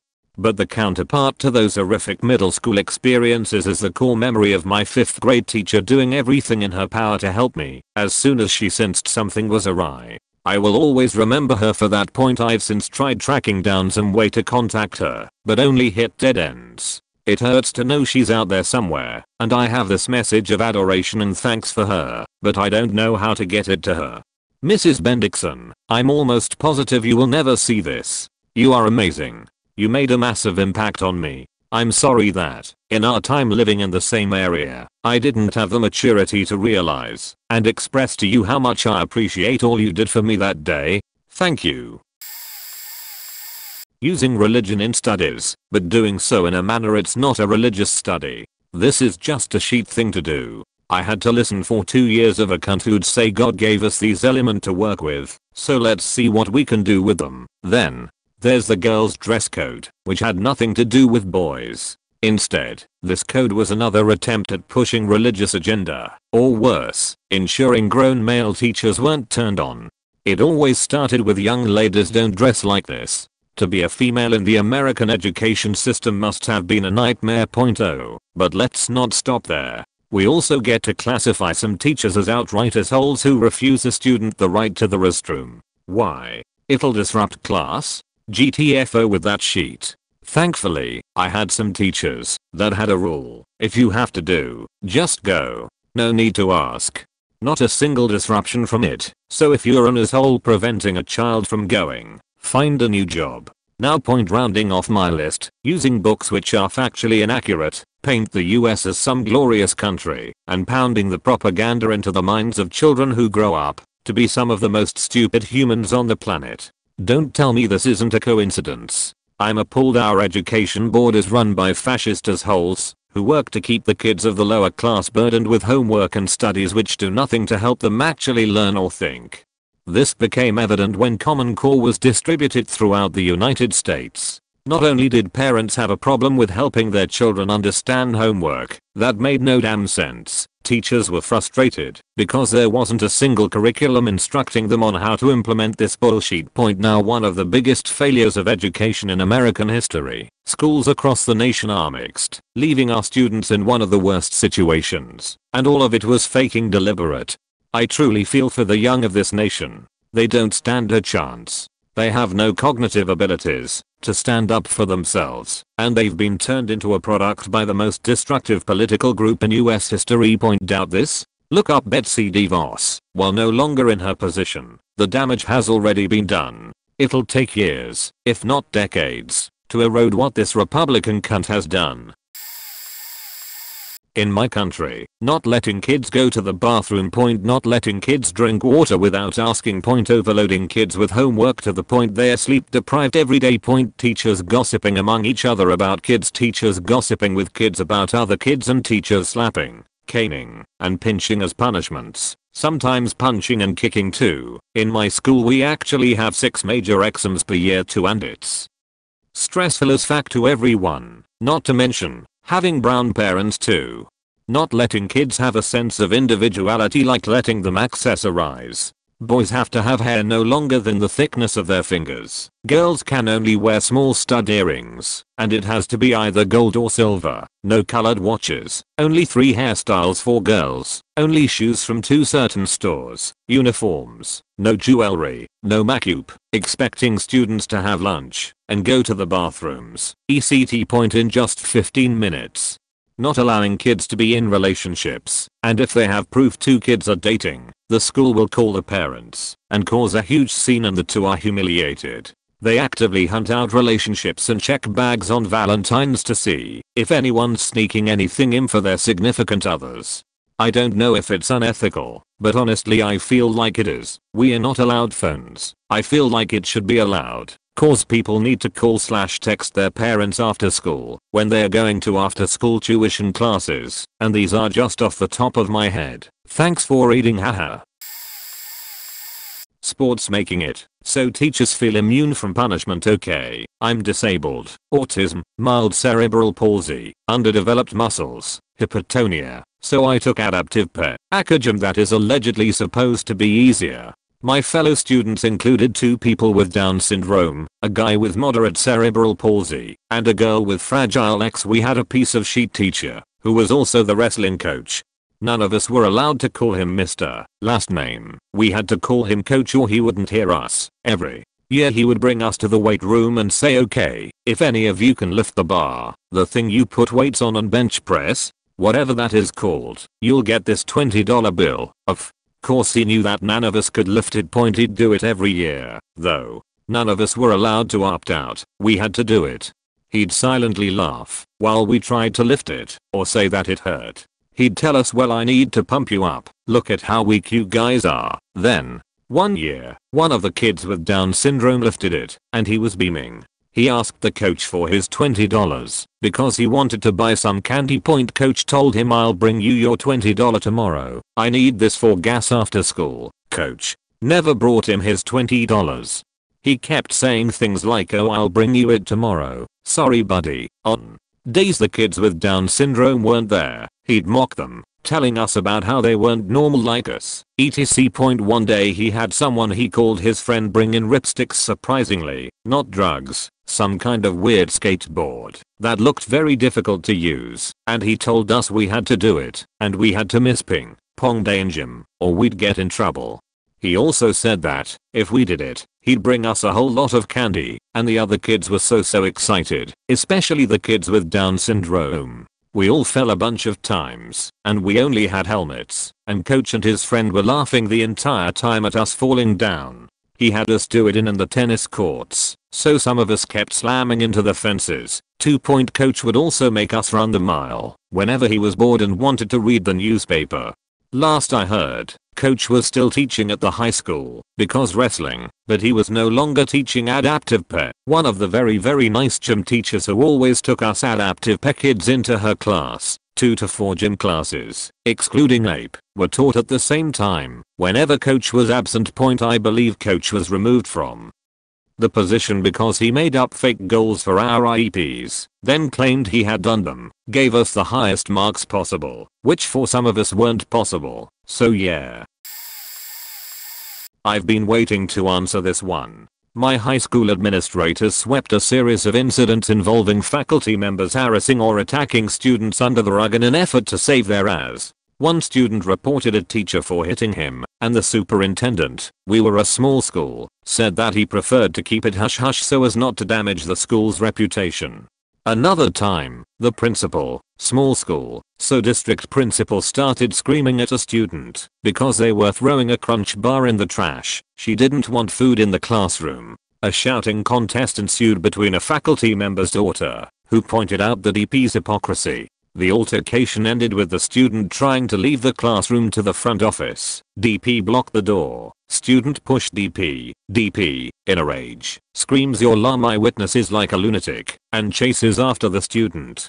While the rest of us, that is the class and the teacher, were trying to figure out what just happened, an argument can be heard in the front office between the secretary, the nurse, and the DP. The arguing student and the DP were sent home for the day. The student was unfortunately suspended for something that wasn't even assault, and the DP was put on paid leave for 2 whole months before being forced to resign, so that neither her nor the district's reputation would be affected. As far as I know, she still has her principal certification and is still able to work. At my high school, the superintendent used to pride our basketball team, despite the fact that they never made it far in the championships. As a result, he would ensure that any athlete that got in trouble would be let off the hook as soon as possible. During my junior year, a senior, this shameless 5 feet 6 inch podhead was caught with a vape. while the non-athlete would be sent to an alternate education program for a month. This one was only suspended for a couple of days and was back on the court after a 1-game suspension. Something similar occurred with another athlete, except the vape was found in the student's truck by a nosy community member who wasn't even employed by the district. The district, as a whole, was just terrible. They were out of compliance with state requirements for fine arts, supposed to have 2 fine arts options, but only had 1. Its special education department was extremely understaffed. They've seen almost their entire elementary staff replaced, as well as their junior high, and they even went through 3 district principals over the course of 4 years. My school had 2 semesters, one in winter and one in spring. I was unfortunate enough to have gym class in the winter semester and they wouldn't change the activities for anything. We also were required to wear a strict uniform which consisted of a short sleeve shirt and shorts in very specific colors. No pants or jackets or anything else allowed. So yeah, you can imagine this made playing sports outside on the sports fields very dangerous in the middle of winter with snow on the ground and it being below freezing out in shorts.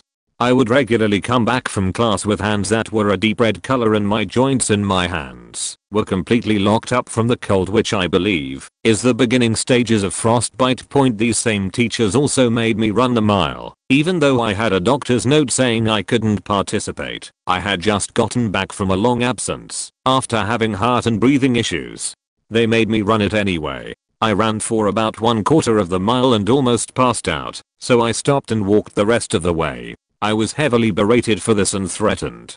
These same teachers also threatened to put you against the wall and have people beat you with dodgeballs because I didn't want to play prison ball anymore after a jock kid whipped the ball so hard at my face that I got a black eye and bloody nose from it. Those jock kids would regularly whip the ball so hard they'd sound like a gun going off when they hit the opposite wall, which was padded by the way.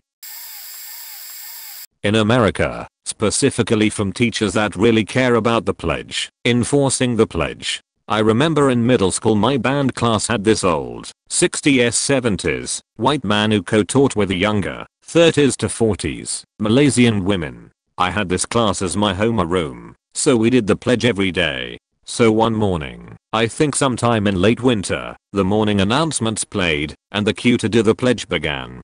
The guy in this story was one of 2 black kids in this class. He stands most of the time, but this day he didn't. Big mistake. This old white man begins to lecture him on respect for this country. The teacher that actually did stuff was the woman. I should mention they are married, and their last name starts with M, and she barely added on. She was more like, yeah, people from different cultures get cute off by Mr. M. After this 3-minute lecture he takes the kid outside, and I think he talked to him and did his normal "I'm old and I hate the lower bands because I've been to school for 10 years for this self." 40 minutes later, and he comes back in. While he was gone we were just doing class as normal, because to be honest he just sat around playing kids' instruments that were playing wrong and everyone was waiting for his inevitable retirement. Back to him coming back in, he kinda just sat down for like the 7 minutes left in the period. Forgot to mention this, there were 2 other white classmates that sat for the pledge. Personally I stand for the pledge, just because it's what we are doing up until recently where I've been too tired to stand, so I kinda just sit. TLDR, a kid in my 6th grade band class sat for the pledge and sat outside for 40 minutes. Schools care about test scores, not your grades. If a kid has a 23 in a subject and another kid has a 55, the school will put more effort in getting the second student to standard because he actually has a chance to pass the test. God help you, if you're really struggling in a subject and you need help, you probably have to go outside of the school to get it. Passing students who don't know the materials.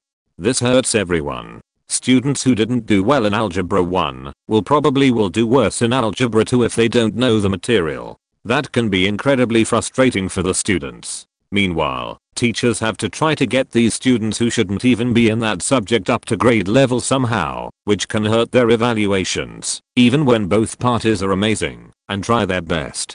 Students get away with lots of bad behavior that will not be tolerated outside of school. Whether it's swearing, constantly arriving late, not doing work, or something as serious as screaming at the top of their lungs while throwing papers everywhere, letting students get away with this sends the wrong message.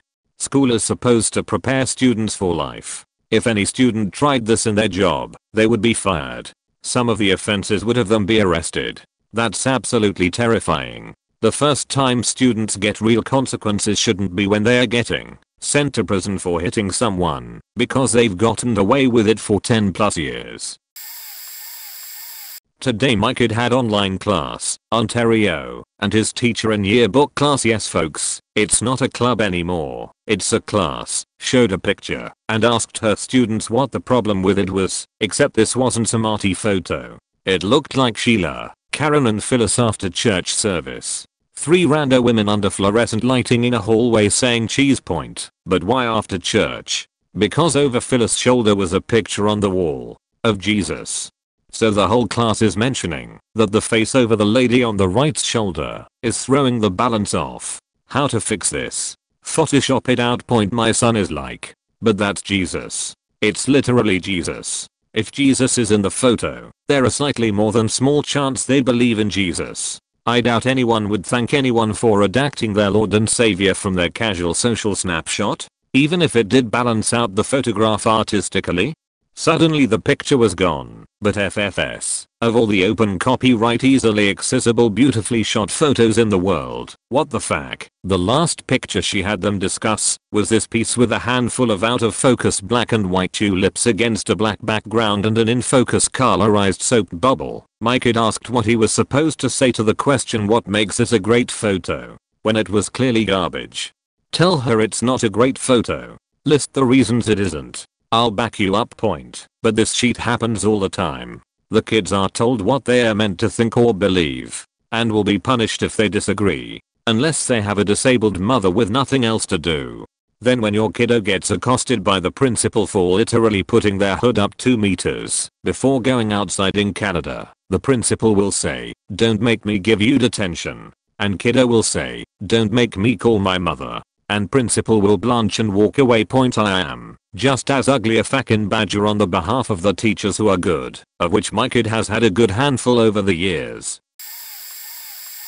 The way schools approach the behavior of boys is very damaging and unfair. Boys are expected to behave for 7 or 8 hours a day in a way that is diametrically opposed to their nature. Little boys are full of energy. They are supposed to have physical altercations with other boys and establish physical hierarchies. Fighting is normal, picking on each other is normal, playing pranks is normal. There are so many things that little boys do or want to do that are treated as misbehavior early on and as criminal acts once they get in middle school or high school. Another problem with the approach to male behavior in schools is the predominance of women as teachers for early grade. 76% of public school teachers are female. Boys and young men need male role models in every aspect of their lives who can set an example for them, and many boys do not get that anywhere. What I'm describing overlaps with another huge issue in schools, the school to prison pipeline. The normal behavior of children should not be punished in the way that it is in America. Zero tolerance policies punish both the bully and the bullied. In fairness to the public school system, many issues begin in the home, and that should be just as big of a priority for our nation to address. Some would say this view is outdated, but I believe there should be one parent who is capable of tending to the home full time. Median salaries in this country should permit that. And that parent can absolutely be the father, or the mother, or whatever, either parent in a same-sex relationship. It just would do so much for the betterment of society if wages for one worker could support a household. I'm a teacher. Here are some of my favorite, employing subs for essentially minimum wage with zero benefits even for long-term placements, because they were hired third party, and not directly through the school. Most states require that school districts pay subs a salary and provide health insurance if they are employed for more than 30/X days by the district. Hire uncertified subs/teachers and pay them more than certified subs and teachers. Requiring new teachers to pay into mentorship programs where a colleague mentors you and they take $500 out of your paycheck every month or so during the school year for maybe 1 to 2 meetups a month that are essentially check-ins and do not require any proof said colleague mentored you. Mentorship hours are also required in many states in order to maintain teaching certification, even though you passed all the exams, paid all the admin fees, and have related college degree. Forcing teachers, subs, and staff to work in unsafe and unhealthy working conditions in the middle of a global pandemic. In addition to this, they also have not reported covered numbers or ignored reports in order to keep schools open, allowing students to video record, photograph teachers, and installing cameras to monitor teachers, but not allowing teachers or schools to have cameras in classrooms for safety purposes. Not to mention these students often post said videos and photos to Reddit and other social media making something up about the teacher, potentially getting them fired or their license revoked over false accusations and depictions, but not reprimanding the child when caught or allowing teachers to file suit against them for libel or defamation. This is pretty minor compared to everything else, but thinking back on my experience, the short amount of time given to change classes in my school, it was 4 minutes. It was a decent sized school, and one half had a second floor. If one class was at one end, and the next was on the opposite second floor, forget going to your locker, or using the bathroom. I remember the strain of 3 classes worth of books in my backpack, because of this all too well. Unfortunately, bus pickup was on the same schedule. My bus was part of the first wave. One year, my last class was on the opposite side of the school. Class let out at 3:10, my bus left at 3:15. I would literally have to sprint to reach the bus on time because they would not wait. A couple of times we would have a pep rally at the end of the day. The first time I waited until the end, and lo and behold, my bus was gone. Okay fine, except I lived a 40-minute drive away from the school. So, since my little brother rode the same bus as me, I had to wait 40 minutes for him to get dropped off, then another 80 for the round trip for me to get home. This is why missing was such a huge deal. I ended up having to leave school early to get to the damn bus if a pep rally happened. Apologies for the length. Point being, I don't think a few extra minutes to change classes would hurt anybody lol. Allowing teacher/staff to get away with picking on/bullying certain students over their personal issues and look the other way and blame the kid when kids were clearly being abused and neglected at home. Can't tell you the number of teachers that gave me failing grades for not being able to complete a project, or because I didn't have anything to write with. My parents believed girls didn't need school and only need to worry about being a good housewife, and would refuse to get me any school supplies since it's a waste of money to them. Even had a school counselor tell me I clearly deserved the abuse and I was just going to drop out anyway and get pregnant, then told me she didn't have time for useless hoes like me and to not bother her again. I surprisingly was able to do well in school when I got older and learned how to get my hands on supplies on my own, and she had the ability to look it up but didn't. My husband had a super religious and racist teacher that refused to teach what she was supposed to, science in grade school, and told him he had a demon inside him that only she could exorcise out of him, and regularly would kick out and bully any minority kids and auto-failed kids that didn't believe in God enough. This was a public school too, not a Catholic or some religious private school. And performed a couple exercises during class if a kid acted out. But she had some sort of setup that basically gave her immunity to do whatever she wanted and not worry about being fired. I don't remember what it's called. So all parents could do is complain to the board, but nothing would be done about it. Any zero tolerance policy. Zero tolerance is a way to avoid any responsibility or having to put in any effort, and solely there to protect the school from any claim of favoritism. Give teachers one plan period, 44 minutes or so, to do all of the planning, grading, and conferences required to teach 6 classes. The average teacher works about 20 hours outside of their school day. So 60 hours a week. Teaching requires a bachelor's degree, and a first year teacher makes about $35k, $40k, average across the nation. That pay is already ridiculously low for the educational requirements. Private sector you can expect to make about $50k, $60k with a bachelor's, but when you consider the amount of hours worked it becomes poverty wages. Most teachers have to work during the summer or nights to make ends meet. That is ridiculous. Schools don't provide supplies or materials. My biggest class size is 35. I have 38 textbooks. Each student does not have their own book. The history department does not have enough textbooks for everyone teaching a subject to have a set for their class. So they have to sign out the book cart, and if you also need books those days you are sole. Not all books are electronic yet, because access to any textbook requires a license that must be paid each year, where they can buy a physical textbook and use it for 20 years. Every child must be nurtured sounds good on paper, but in effect, what has happened is that they have removed all consequences for poor behavior.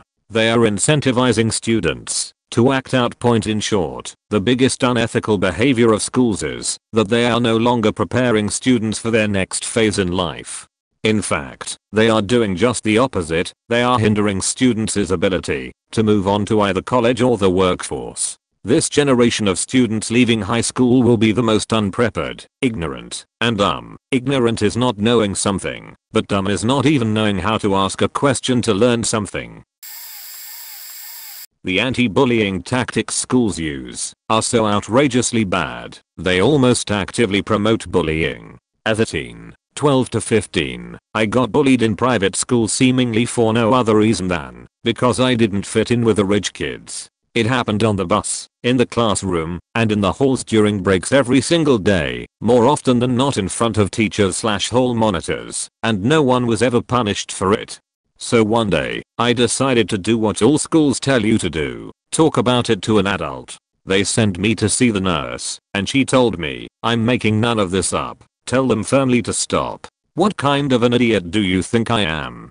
Do you think I haven't already tried that? However, she also asked me to give her a name of a bully. Finally, someone gets punished. I thought. Emphasis on thought. No, it was conflict mediation. You know, the bully and the bullied pretending to get along, just so the person in front of them who acts as if she's never met another human being to try to make them friends would stop wasting both their time. Point obviously, that sheet didn't work, but now, not only did I snitch, I also showed them I rely on others for my own protection. I became an easy prey. No punishment if you bullied me, and I wouldn't defend myself. So, one day, I snapped. After the guy behind me on the bus threw an apple at the back of my head so hard it broke on impact, I immediately turned around and hooked him on the side of the head, smashing his head on the window and giving him a concussion. Point I was sent to see the principal the very next day. I explained everything to him, named everyone, gave all the details. Nothing but detention for myself. That school basically enabled the bullies. However, by giving another kid a concussion, suddenly the others stopped bullying me and just plain ignored me instead. So every time someone tried to make fun of me, it was detention time for me. TLDR, schools basically enable bullies and inadvertently promote violent self-defense. I'll bump this up to the collegiate level and student loan practices regardless of what your position is on forgiveness or partial forgiveness or whatever. Let me paint you a picture of how the student loan/financial aid process worked when I was in college in the early 2000s. As a student you register for classes and labs and receive your expense total for class plus books and lab fees etc. Let's say it total $2,500 for the semester. You don't have that, so you go to financial aid, fill out the required forms, and speak with a counselor, a fellow student working in the FAR office usually. They review everything and submit, and congratulations, you qualify for government-backed student loans and they will give you $6,000 for the semester. But I don't need that much. I only need $2,500 FAR. Oh, it's cool, you can just pay the difference back to the lender, or you can hang on to the money and use it for next semester. So here you are, a young adult who's maybe never had that much money and don't know how to manage it. What they also don't tell you is that when you go to the lender's website to try and pay back the difference, there's no option to, because you don't pay loans back while in school. It's deferred. Another fun benefit is that your FAFSA was good for the school year, not just the semester. So spring rolls around and bam, here's another $6,000 to try and manage.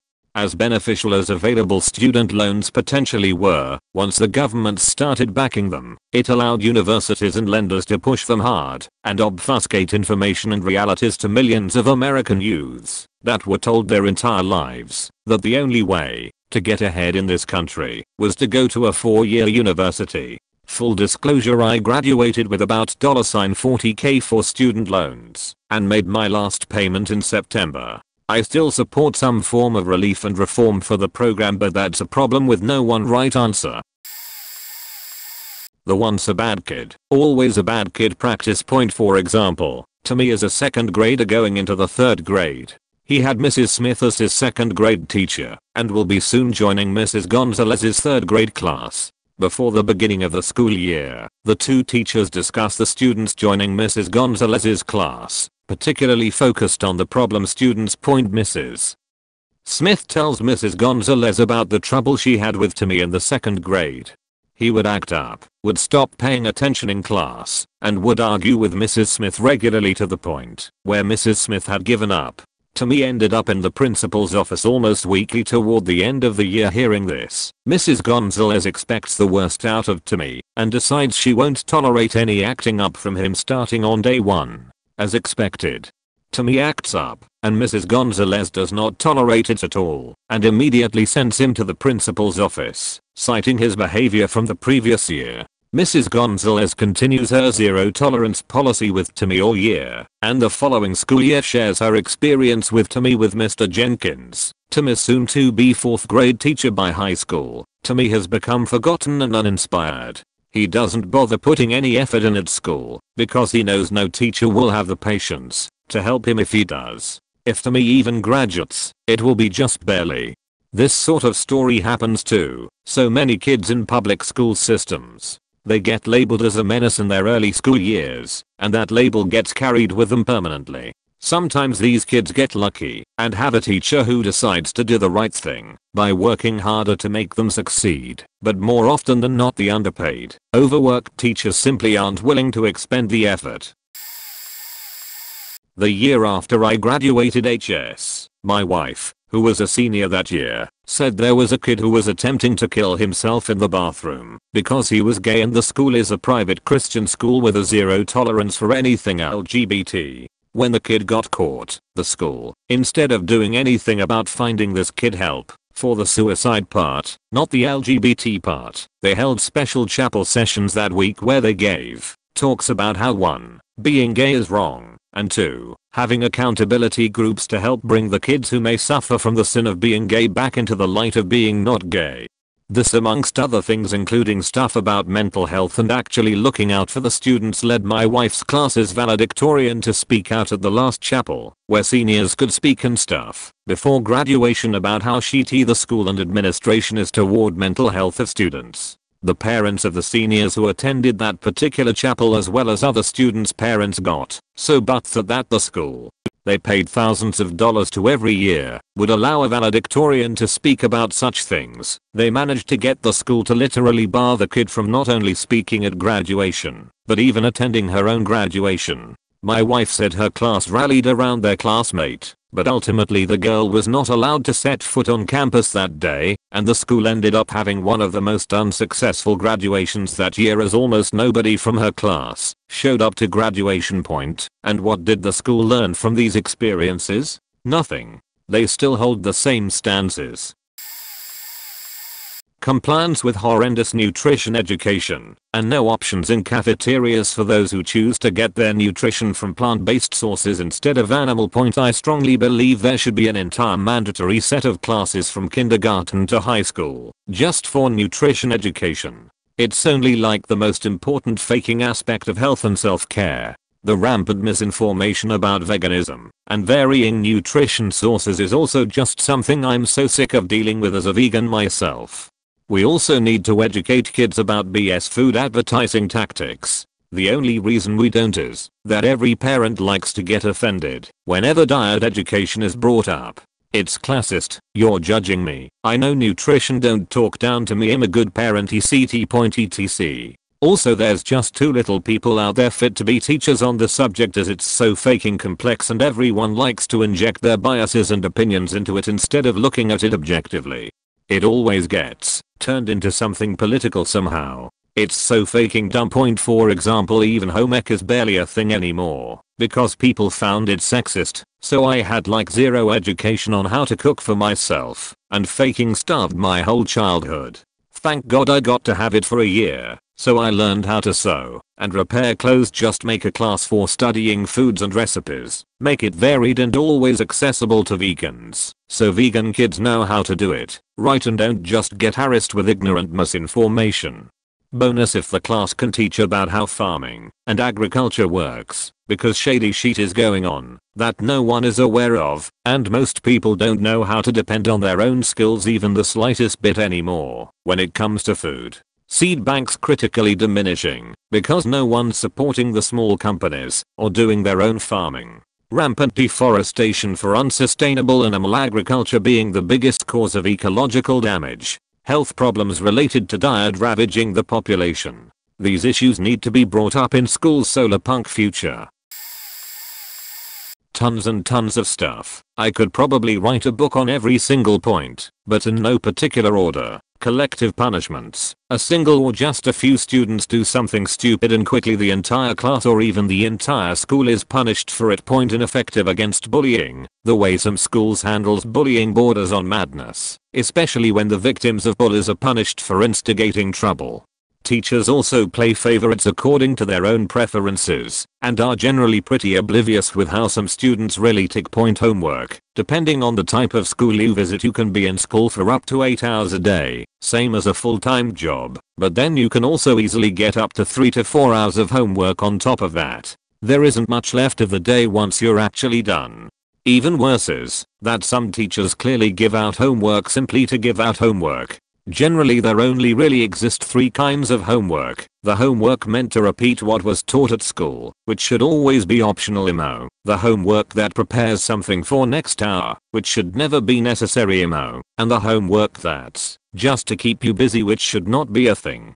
Social grades. Now this doesn't exist at every school, but at some schools you are graded on your social performance. So if you are a loner, perhaps because you've been made a designated outcast, or are being bullied, congrats. You will also get a poor social grade, because you don't get along with others. If you're the class clown or cool guy, congrats. You will get an excellent social grade. Point grading subjective stuff like sports and arts. These things are extremely subjective, and the amount of utter BS I've heard from teachers to justify their arbitrary grading has been truly mind-boggling. It also plays into the social grading. If you're an unpopular kid and during team games you get ignored by your teammates, you get a bad grade for that. Same with arts. You can put all the effort you can muster into your paintings and the teacher can still say it's trash and give you a bad mark. And it's not like math or a language, where you can at least get by if you memorize things.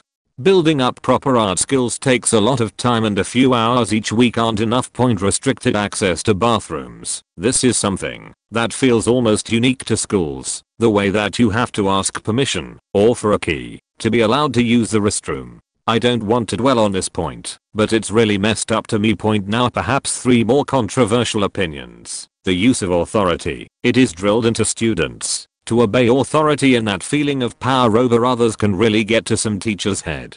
They will take joy in displaying or proving that they have power over their students. They can use it to punish them. They can use it to shut down discussions or unwanted questions. They can use it to make unreasonable demands. They can use it to bully students, and know they can get away with it. I really wish teachers would be more accountable for some of the stuff they do. Point propagandize youth. Schools teach with an incredibly biased perspective on the world across all possible topics where it applies. Social issues, religion, class, history, and even some others. There is heavy bias towards certain politicized ideas. In some ways schools do border, if not simply are, indoctrination camps. At my school we were often taught to think critically and for ourselves, except for certain topics, where questions weren't welcome. Point it's really sexist. Haha, no, girls aren't at a disadvantage. Boys are. Utterly and demonstrably. In some countries the male teacher is even on his way to extinction. Girls have so many advantages over boys, it's little surprise that academically females have overtaken men overall. Point I could probably find some more, but that was already some satisfying venting. Quiet/secluded good children being forced to control the loud or troubled kids and or getting punished for not keeping the troubled kids in line. Point happened to me twice. Point once, I was forced to sit by a kid who made me extremely uncomfortable. Just regular growth kid things, like taking apart his PB plus J''s then licking it off the bread, but he was very loud for an entire year. No seat changes like the other kids got each month. %100 sure she only put me with him because she wanted her troubled kids to control each other. Same teacher who let a class decide if a 7-year-old was still allowed a b-day party after they had a meltdown. Cough cough me cough. The second time, it was my best friend. She'd wander off, go to the bathroom without talking to a teacher, or just generally disappear for a while/misbehave. The teachers would ask me, without fail, where she was each time, think at least once per day.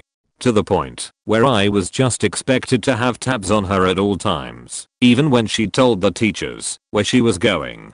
Same teacher who told me I had to hang out with her less so she could befriend more kids. Also, being punished for defending against bullies. A kid came out along about getting punched, proceeded to lecture all the girls in a specific grade for an hour about talking to them first. Oh, I got a list recommending to doctors that a student be treated for AD/ADT when they have no medical license to diagnose. That point keeping the child away from the parent. Point calling the police on the parent when they are lawfully taking them out of school. Point forcing a child to take any kind of vaccination on site without the parent's approval. I don't care if it's for COVID-19. Minors require parental consent. They did this for HPV as well, so this is an issue before COVID. It's the parent's responsibility to properly vaccinate the kids, not the school. Student debt, i.e. lunches and library books. Calling the cops on a student. Point forcing students to take sex ed when the parents have said no. Point forcing students to pray to any religion without parental consent. Point having school security tackle students having school search lockers without consent. Point holding live shooter drills with dogs and intimidating students with police and said dogs not properly notifying parents about emergencies or disciplinary acts. Withholding water, bathroom breaks and proper medical attention from students. This is just off the top of my head. Public schools are just not held accountable for anything anymore. If I was a parent, have a lawyer on retainer for my kid when they go to public school and make sure they've got some kind of emergency phone that teachers don't know about to call me. I was abused by my dad and neglected by my mom. I didn't take it out on others, but was seen as easy prey by bullies. I'd take retaliation too far. They put me into anger management due to it. When they do, that they sacrifice quality lessons on multiple subjects. I still maintained an above average SAT score nevertheless. Anyway, they also lock the students up into safe rooms for being disruptive.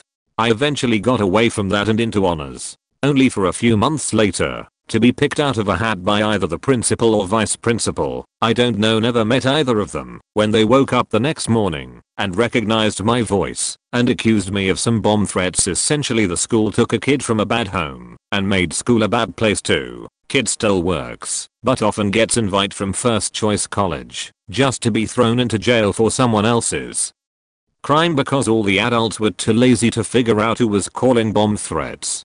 School administration was switched out the following year. The district was just trying to bury me in the event. Few years later, I came to find out that there was an FBI raid on a house a mile down from the school a week later, and pipe bombs were found. I never found justice. Never finished HS, but got some classes at the local college. Never could get the right grades for any programs I wanted, while having to work minimum wage jobs to pay my own rent because, well, parents. Currently an EMT though. Edit. To summarize, I spent more time in jail for a crime I didn't commit than my dad when he tried to kill his family. The school decided that point. Also, schools can honor an expulsion, meaning all schools in the area can decide to not give you an education if you're expelled under criminal charges. Meanwhile, colleges won't accept you without prior education. So the only place I even could get an education outside of online JED classes was the jail as an inmate.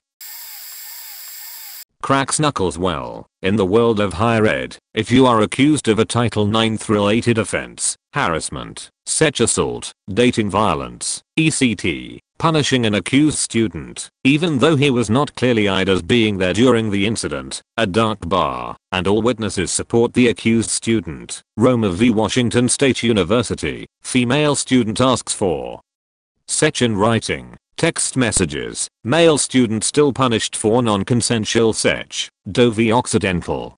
Accused student expelled without notice or a hearing of any kind. Caldwell v. Parker University. Alleged victim is not the accuser, denies she is a victim of dating violence, and is threatened by school for defending the accused. Bomista v. Ainsley Carey and others. Immigrant studying on student visa, deported to homeland after female student gives him a BJ, and then claims rap. Doe v. Pennsylvania State University.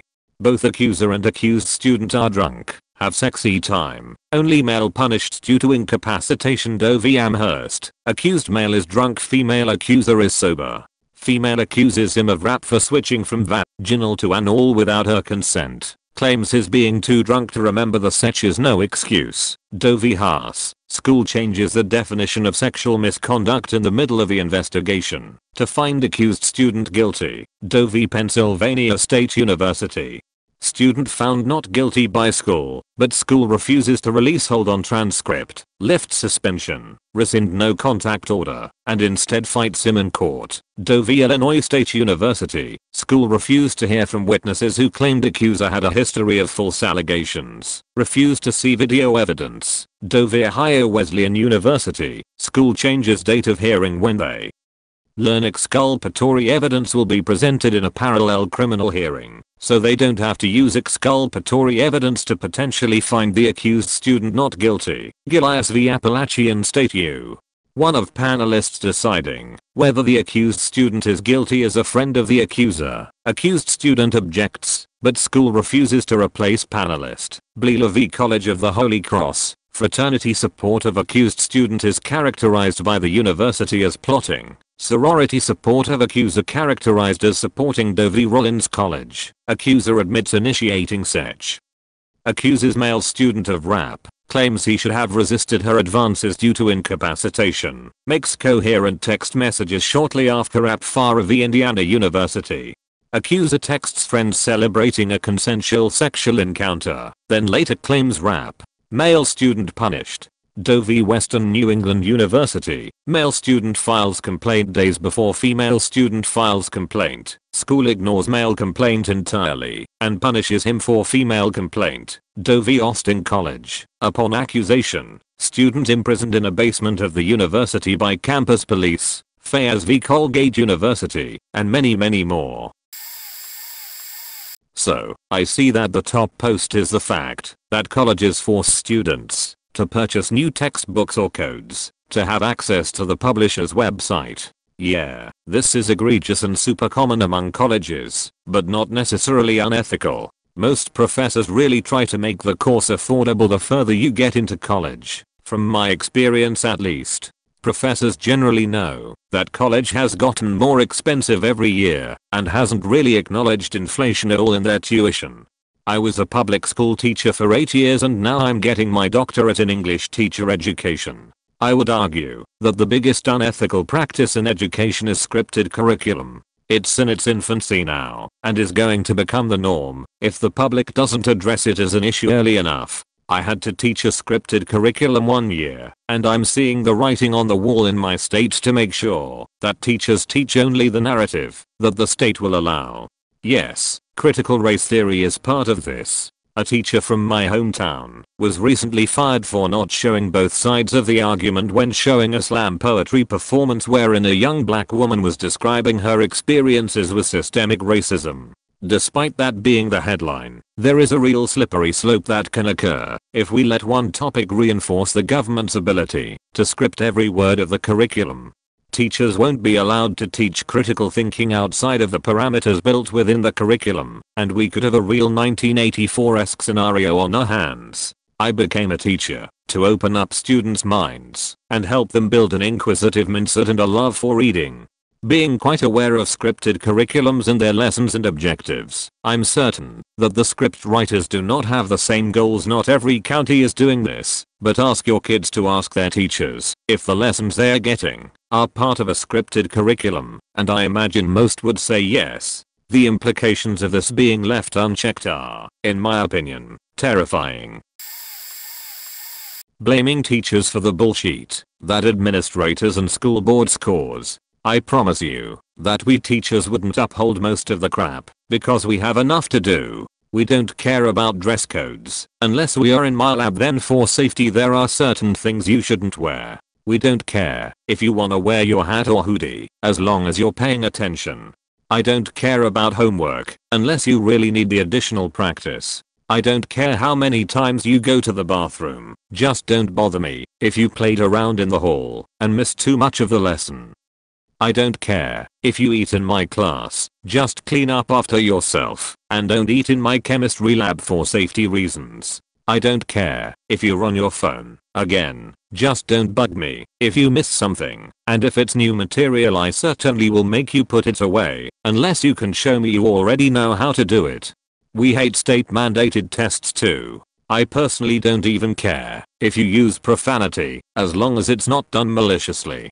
I teach high school, and so I need to help these kids learn how to take responsibility for and manage themselves, because shit's about to get real once they graduate. So yeah, it's hella unethical for people to tell us teachers how to run our classrooms, and you haven't been in a classroom in 10 years or never even been a teacher.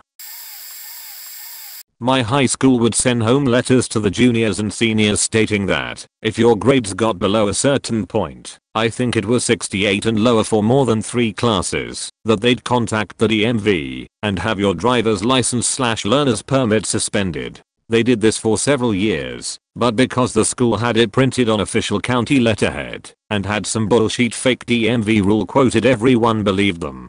My junior year I went through what would be the first major depressive period of my life, then undiagnosed bipolar disorder and some other stuff, and I'd basically go to school, sit and stare all day, come home and go back to bed and stay there until school the next day. All of my grades except for Latin, history, and English lit suffered badly. I had turned 16 the September my junior year started, and that January my grandfather bought me a nice little old car, which was the one thing that seemed to bring me joy. When the school sent that letter stating that they'd contacted the DMV to suspend my license and that my parking privileges had been revoked, it was like being hit by someone bigger than myself. My mom believed the letter, so we parked my car at my grandparents' house under a tarp from March to June, and I had to take the bus again. June comes along, and I had just managed to get my grades up so that I passed everything, and my mom calls the DMV to find out what exactly we need to do to get my license back, and the DMV says they'd never heard of me beyond seeing in their system that I have my license, and that there are no active complaints against me or my driving status, and that the school doesn't have the authority to revoke licenses. My mom saw red, but unfortunately school was out for the summer and there was no one there to call and complain to, so we've just had to deal with it ever since. And I'm not the first one they did it to, and so many people believed them. It was a gross abuse of authority and power. How many students and their parents are going to question their school? The zero tolerance crap, where bullies get no punishment, a comparatively light punishment or the same punishment as a victim defending themselves, is pretty bad, but I'd say the worst is schools covering for kids in sports and who are members of those families in small towns. If your kid is being picked on by a sports star or some shitty little rich kid in a small town where she's named after their grandpa, their dad and uncle sponsor half the teams and people think the sun shines out of his ass, here is what you do. Go to the state police and apply for an emergency protective order and press charges of simple assault, harassment, whatever you think can stick. It's important to make sure your kid documents everything, but if they did, this can work. Note that you go to the state police, not local, and your reason is conflict of interest with reasonable fear of retaliation. Have it served to the kid at school and his parents at work, simultaneously.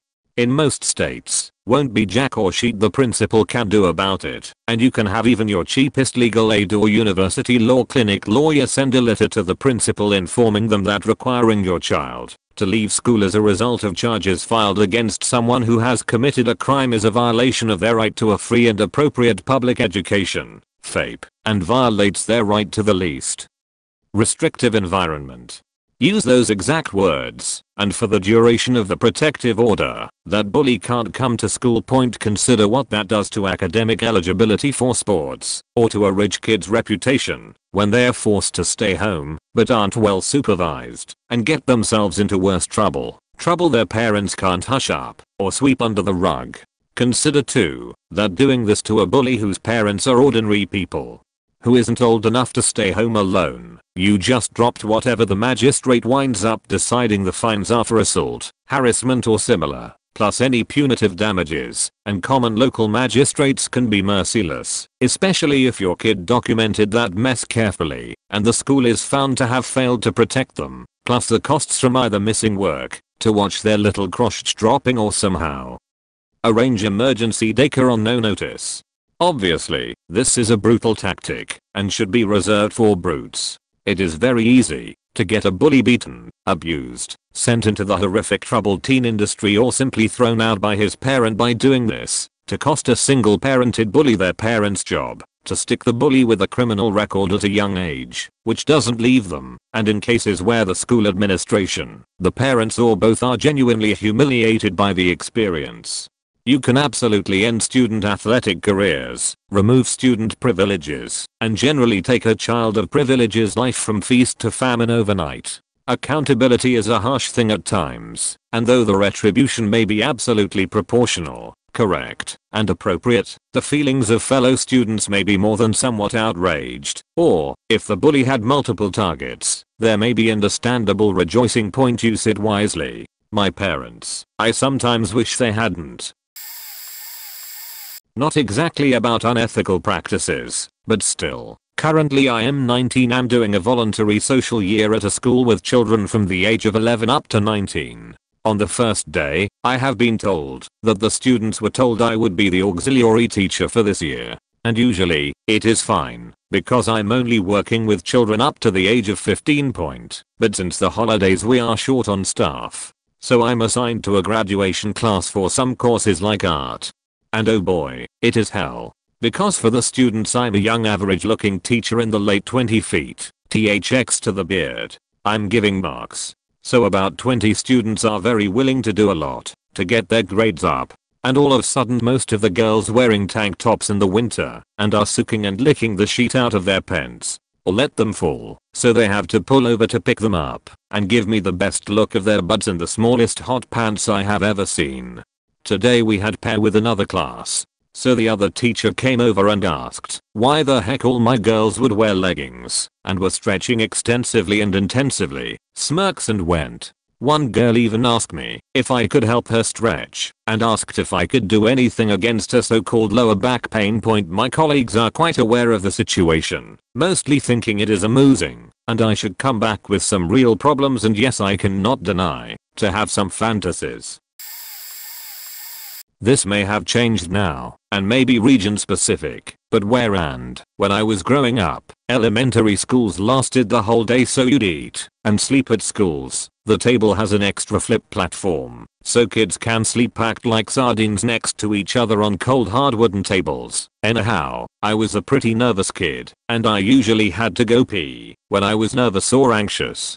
And there was a rule that during noon/nap time, you should not disturb other students and therefore, no potty allowed. Plus, I think they were worried kids went playing at noon instead of napping. So there's that point for most other kids. This was probably okay, because they fell asleep within like 5 minutes. I never slept in any of those days, because I was always a very light sleeper with much difficulty. And it was nerve-wracking, because if I don't sleep, I might get anxious about turning around and waking up other kids. You get punished for that, and in turn I'd get the urge to go potty. Since the rule was no potty breaks, I had to hold it in so much, until one day I actually had problems and my parents asked what was wrong. I told them, and my mom went to meet with my homeroom teacher and requested that I be allowed to go potty if necessary. She mentioned I had some conditions. I don't know if it was true, but I did, and still pee a lot more often than others, even when I'm not stressed. Anyhow, that was my story, and luckily, that worked out. Since knowing that I could go pee when I needed, I actually felt less nervous and didn't need to go as much as before. I have my mom to thank for that, but anyhow, what an absolutely stupid and harmful rule. For the first 5 years of primary school we had a Christian headmaster. We had assemblies 5 days every week, which straight away is as stupid as it sounds when other public schools I've been to, transferred during year 5, have only 1 or 2 assemblies each week. This school with the heavily Christian headmaster also happened to be a public school, so the only reason I can think of for this is that the headmaster was trying to force his religion on us 4 to 11-year-old students, because approximately 95% of these assemblies revolved around him, and he would constantly quote the Bible. He was also a massive narcissist. He would tell us these probably made up stories about these heroic acts that he did. I don't know if it was to inspire heroism in, or to make him look good in front of his students. Now I'm not against Christianity or any other religions, but this school has never been titled as a Christian school, although it is located right next to a church, and it makes me feel now as if he was doing it behind our parents' backs. He also went by the saying 2 wrongs don't make a right. I was heavily bullied in this school as well, and even if I told a teacher, it rarely stopped. But then, just like any other school nowadays, if I ever stuck up for myself I was the only one who would ever get cheat for it. Now here is the bombshell. When I was in year 4, around 8 or 9 years old, I was diagnosed with autism. It isn't as bad as it once was now, but back when I was a kid I was very weird and vulnerable, and that's why I was bullied so bad. When my parents got into contact with the headmaster to ask him to hold an assembly or at least do something to spread autism awareness, I wasn't the only autistic student in the school either. He treated it like it was taboo and never did anything about it, so the bullying only got worse, and because I had no idea what was really going on, I got my hopes up for some kind of autism awareness assembly, and was super disappointed when I realized it wasn't happening. My parents finally decided to transfer me to a different school a year later, and I finally started to feel like I was actually in a safe place again. That old school got a new headmaster a few months after I left, since the Christian one retired at the age of 60, and within a few months he seemed to massively improve the school from what I heard from my brother. But the old headmaster, Mr. P.E. Moon, if you're somehow reading this now, which I doubt you are, since by now you'd at least be 67 years old, and you were always a massive boomer, fuck you. Edit. Sorry I went on a bit here. I didn't mean to tell my entire life story, but I'd prefer to tell this from my personal experience, because I believe my years in primary school were unethical from 8 of the 10 angles. Edit #2 realized most of high school was unethical as well, but don't even get me started on that point. Thanks for reading. Oh god, here goes. When I went to infant school, there were so many things wrong. A kid got told off for walking weird because he needed soft insoles in his shoes, and we were going down a ramp. This kid was made to stand at the back of the line. That was like a horrible punishment. Then you had to walk past everyone to get there. I remember a teacher tripped over me and then proceeded to blame me for me purposefully tripping her.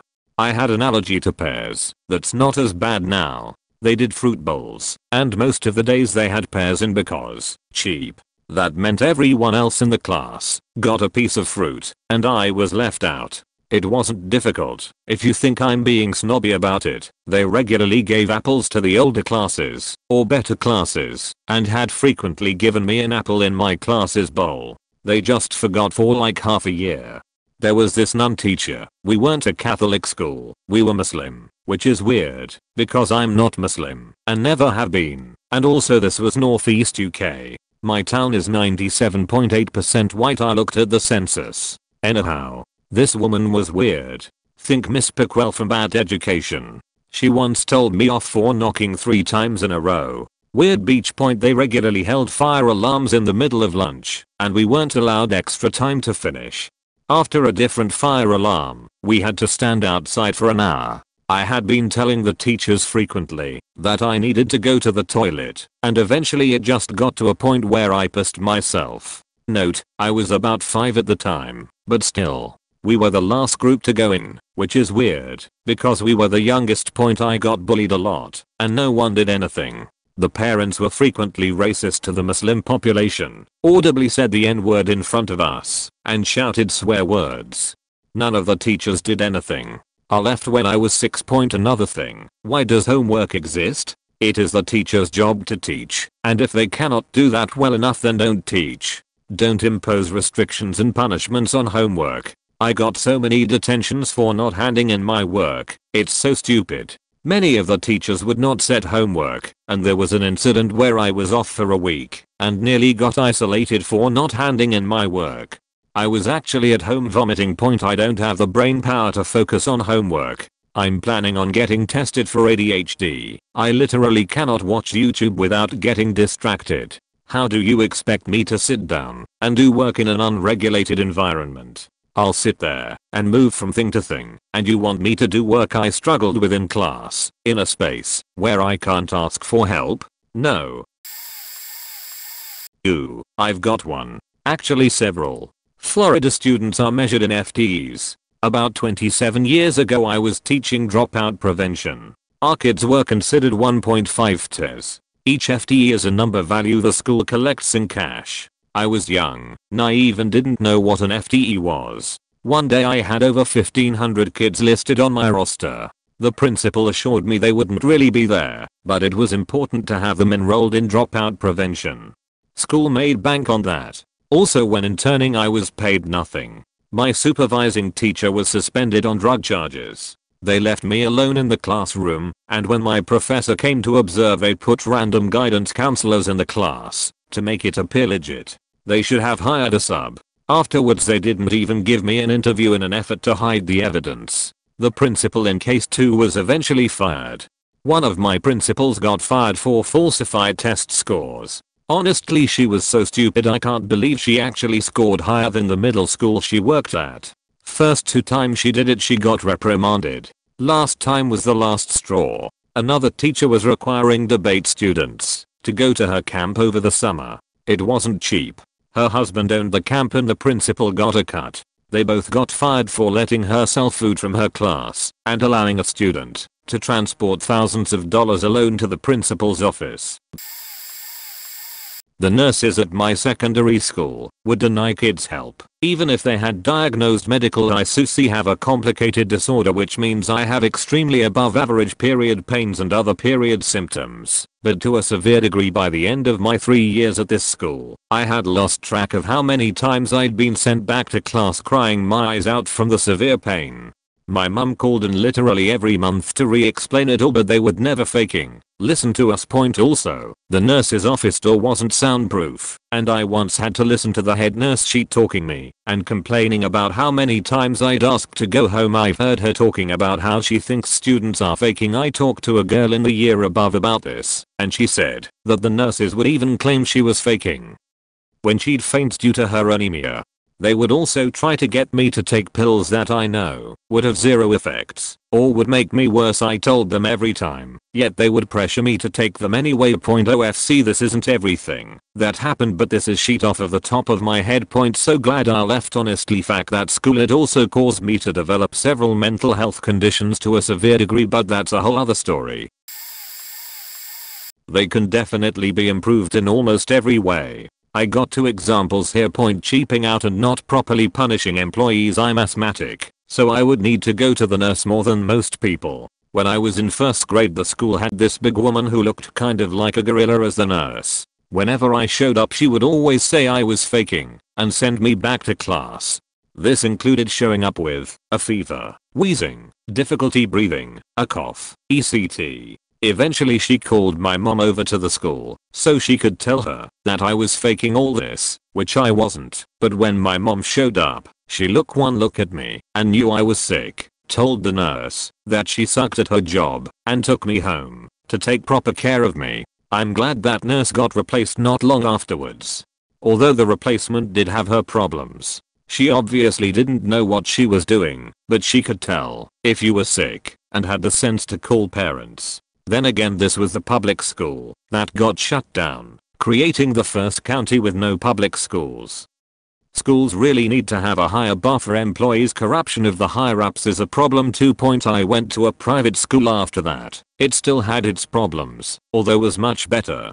I also grew up on the lower end of the financial spectrum, but me and my siblings are all very smart, which is how we were accepted into that school in the first place. They did this lottery every semester, where they would draw names from a hat on caught you being good tickets. Me and my siblings were very well behaved, but every semester it would be the name of a rich kid that would be drawn, usually the same 3 or 4 kids each class. I only won something once, and my brother won something once. I literally did not notice when my name was drawn. I was thinking another boring lottery with the same names drawn when I heard it. I didn't react because it was just another rich kid's name to me. When I finally noticed what was happening, I was too shocked to move for a second. I did go up and claim it, but I'm still surprised my name was drawn. Most of the names that did get drawn were there longer than me. I went for 5 years, but it was always the same few names each semester, and it was pretty obvious that it was rigged. One of my teachers was fired after being outed as gay. In Australia, it's completely legal for religious schools to fire/not hire a person because of their beliefs in order to ensure Christians teach at Christian schools. This just opens the door for many forms of discrimination. This man was extremely religious. He went to church multiple times a week, was extremely charitable, and would often use the Bible to help spread love and positivity to those who were open to hearing about it. He'd worked at the school for years and was a favorite amongst students. Everyone I knew in school who he taught absolutely loved him. He would go out of his way to ensure his classroom was a comfortable and safe environment, and when he noticed I was struggling in 10th grade, he took me aside after class to ask if I was okay. I spent most of my lunches in his classroom, which he left unlocked and available to anyone who felt they had nowhere to go and needed somewhere quiet and private to spend their free time. He was one of the only adults who provided me with any kind of comfort during some of the worst years of my life, and definitely the only teacher I had who paid any attention to the mental health of his students and provided them with any form of help he could. He's an amazing man who genuinely cared for those he taught, and he lost his job over something out of his control that didn't affect his work at all. You couldn't even try to claim he was spreading gay agenda or symbol like that, because none of us knew until we found out why he was gone. There were many staff members there who absolutely deserved to lose their jobs for abuse of power, but still work there now years later. It makes my blood boil. Once when I was a lot younger, I had a swimming lesson to go to for sports in school. I was feeling quite unwell at the time, really stuffy nose, and I assume the sports department don't want snot in their pool. I had also lost my swimming kit a few days prior to the lesson. So I went up to my sports teacher, a young child, and told them that I had lost my swimming kit and I wasn't feeling well. Apparently the teacher thought that losing my swimming kit is something we can ignore and straight on asked me if I have a note from my mum. I explained that my mum was ill and had been sleeping in this morning, so she hadn't had the chance to write anything. The sports teacher seemed to ignore that too, on purpose, and asked me again if I have a note. I was visibly ill, not sure why this was happening.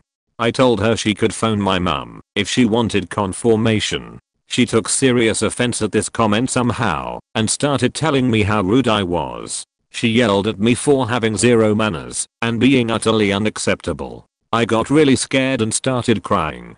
I sat down on the bench and she let me off the swimming lesson, but she decided to tell me firmly be nicer next time. I was so confused and upset, I continued crying. Remember, I was a young and rather sensitive child, so things like this really hurt. I wasn't popular in the school, only had one friend, so practically all the rest of my school year decided to take this as an opportunity to gossip, make rumors, and laugh at me all behind my back. I never trusted that teacher again, or my school year. Haven't gone through all the comments on here, but haven't seen this one yet. It's about bullying, but from another perspective. and happened to my mom. My mom was an English teacher at a poor school in northern North Carolina. The students she had to deal with were total sheets. Some of them were obviously passed just to get them out of the hair of their previous teachers. A couple of the kids literally couldn't spell their name the same way twice in the same day. I graded some of their papers, 6 different spellings for the same name, all written in the scrawl of a kindergartner. Anyway, the point behind this, there were bullies, but it was the students. In the same month, my mom had things stolen from her purse, which was locked in the desk, 5 times. She had a girl try to blackmail her to return her phone. Another did the same for her car keys. Her car was broken into 3 times. Teachers had their own monitored parking lot.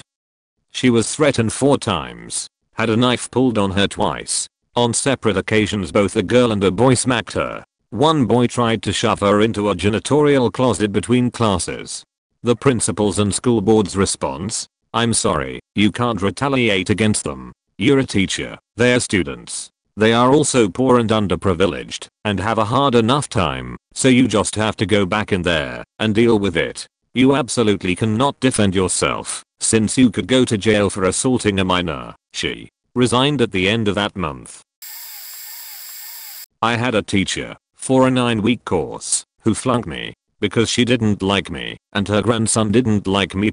She was the proctor in the cafeteria in the mornings. I'd eat breakfast there, cereal. Of course, I like taking my time. She didn't like that, despite there being no rule stating that I had to eat and be out in 5 minutes. Rule was, as long as the student left when the bell for homeroom sounded, they could eat breakfast or sit there as long as there was room.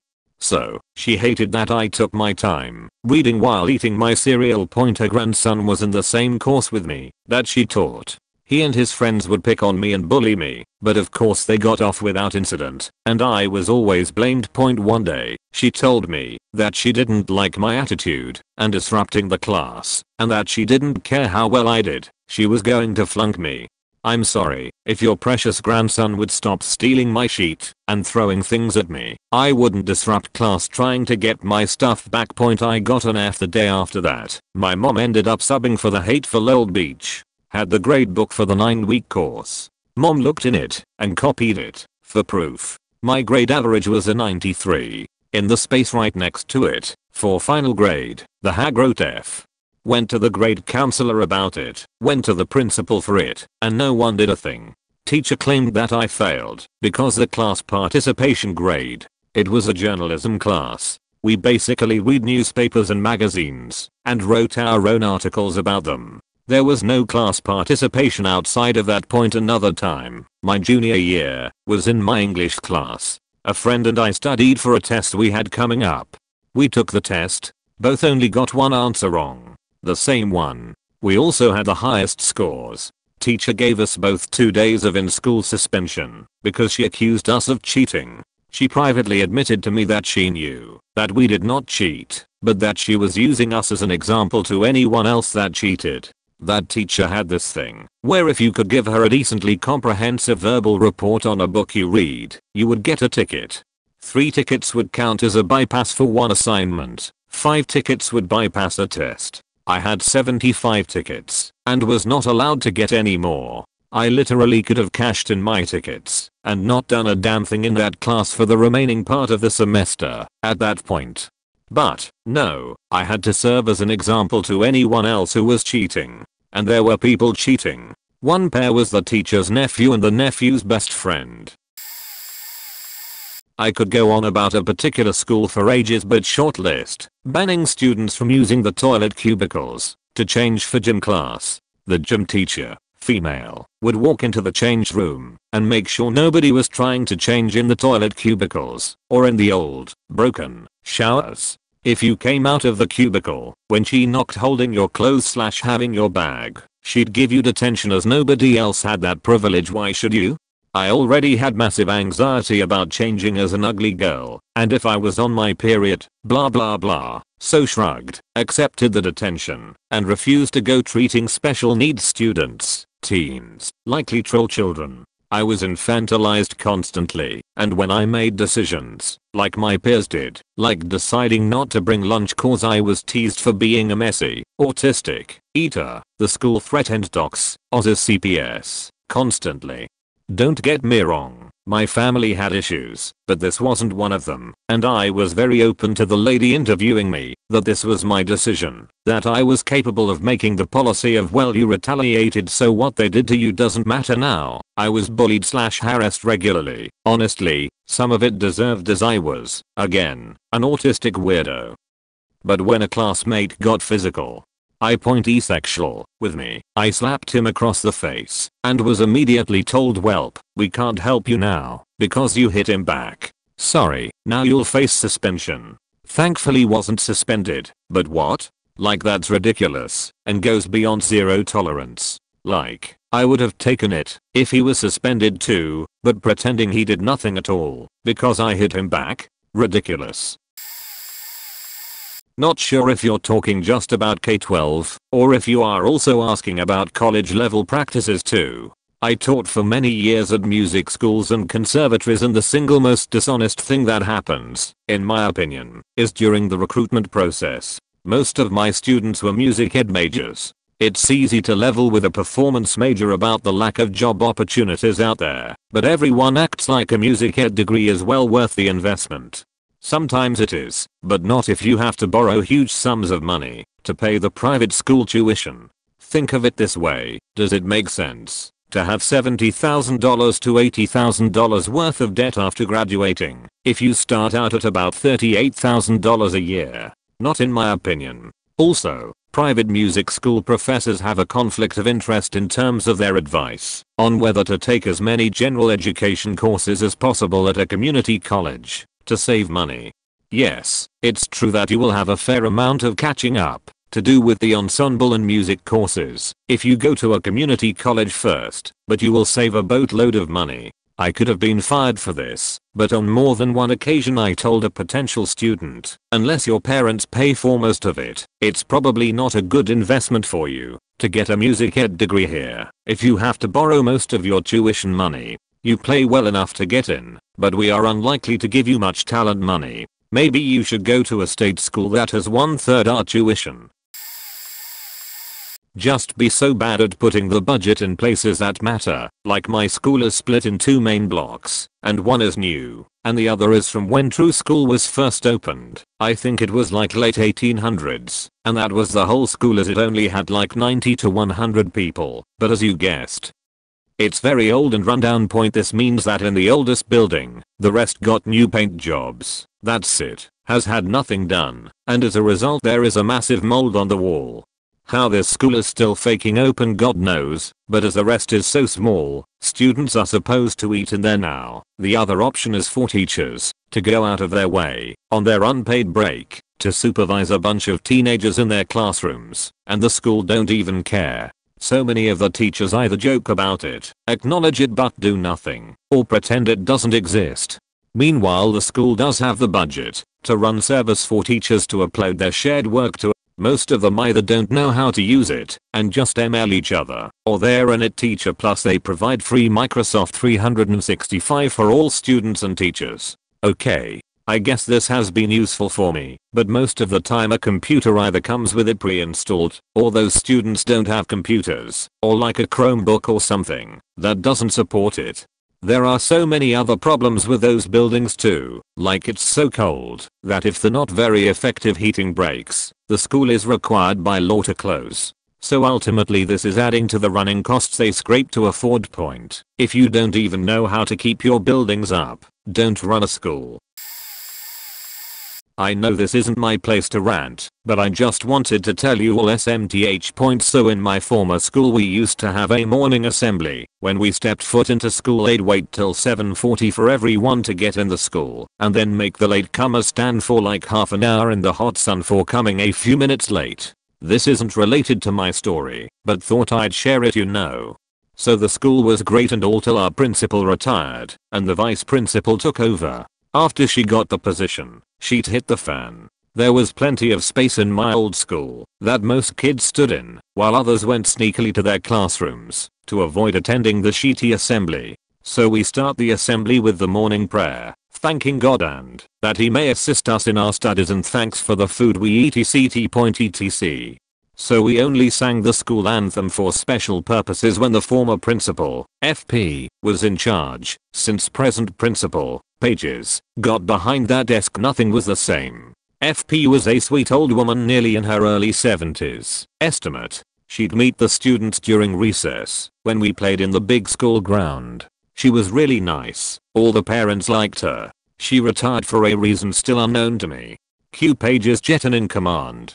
She was the sweet on outside, but bitter inside kind of person. She sometimes came out of her air-conditioned office, just to tell the kids to pick up trash from the ground, and I don't mean she'd tell one kid to pick up just one piece of trash. She ordered like one child to freaking clean the whole ground. Mostly this annoyed the selected kid who usually just went back to doing whatever they were after she got her eye of him/her. My parents were in touch with the principals and head of departments, so Pages, whenever she saw me, told specifically me to clean the ground. It wasn't only Pages, other teachers were also doing the same thing after seeing Pages tell other kids to do it. I lost one of my napkins my mom handmade for me. It was just plain white lol, and I was devastated. I was in 5th grade, so I did whatever any other stupid kid would do. I searched the entire ground to find it.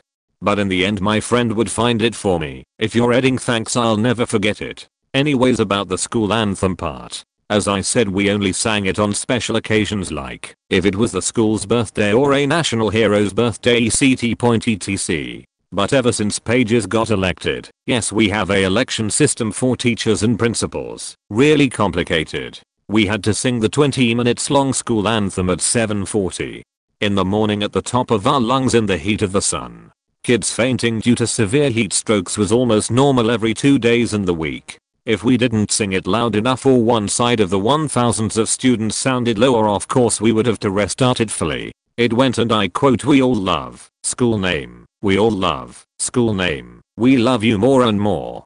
Never leave you alone. We love you more and more. Never leave you alone. We all love school name. We all love school name." This went on for about 20 minutes, mind you. We screamed for the whole duration of his crappy anthem. Pages never really did anything good as the principal. She just arranged Christmas plays in which, and I'm not making this up, Muslim/non-Christians would have to participate if their teachers forced them.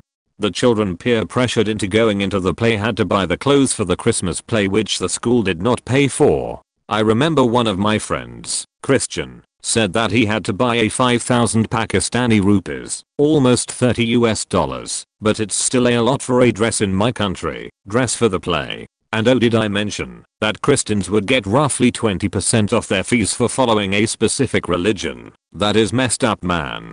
The education also became flawed after FP left, because kids who would regularly compliment teachers and bring them gifts would get away with cheating and have less mistakes in freaking final exams. I remember we had a kid in 5th grade, let's call him Aj, cause why the hell not? He already knew Ms. No Name, Ms. NN. So Aj was the free kid who never did any work, but just asked the top 5 best students in class to help him, which was literally just copying their homework word to word.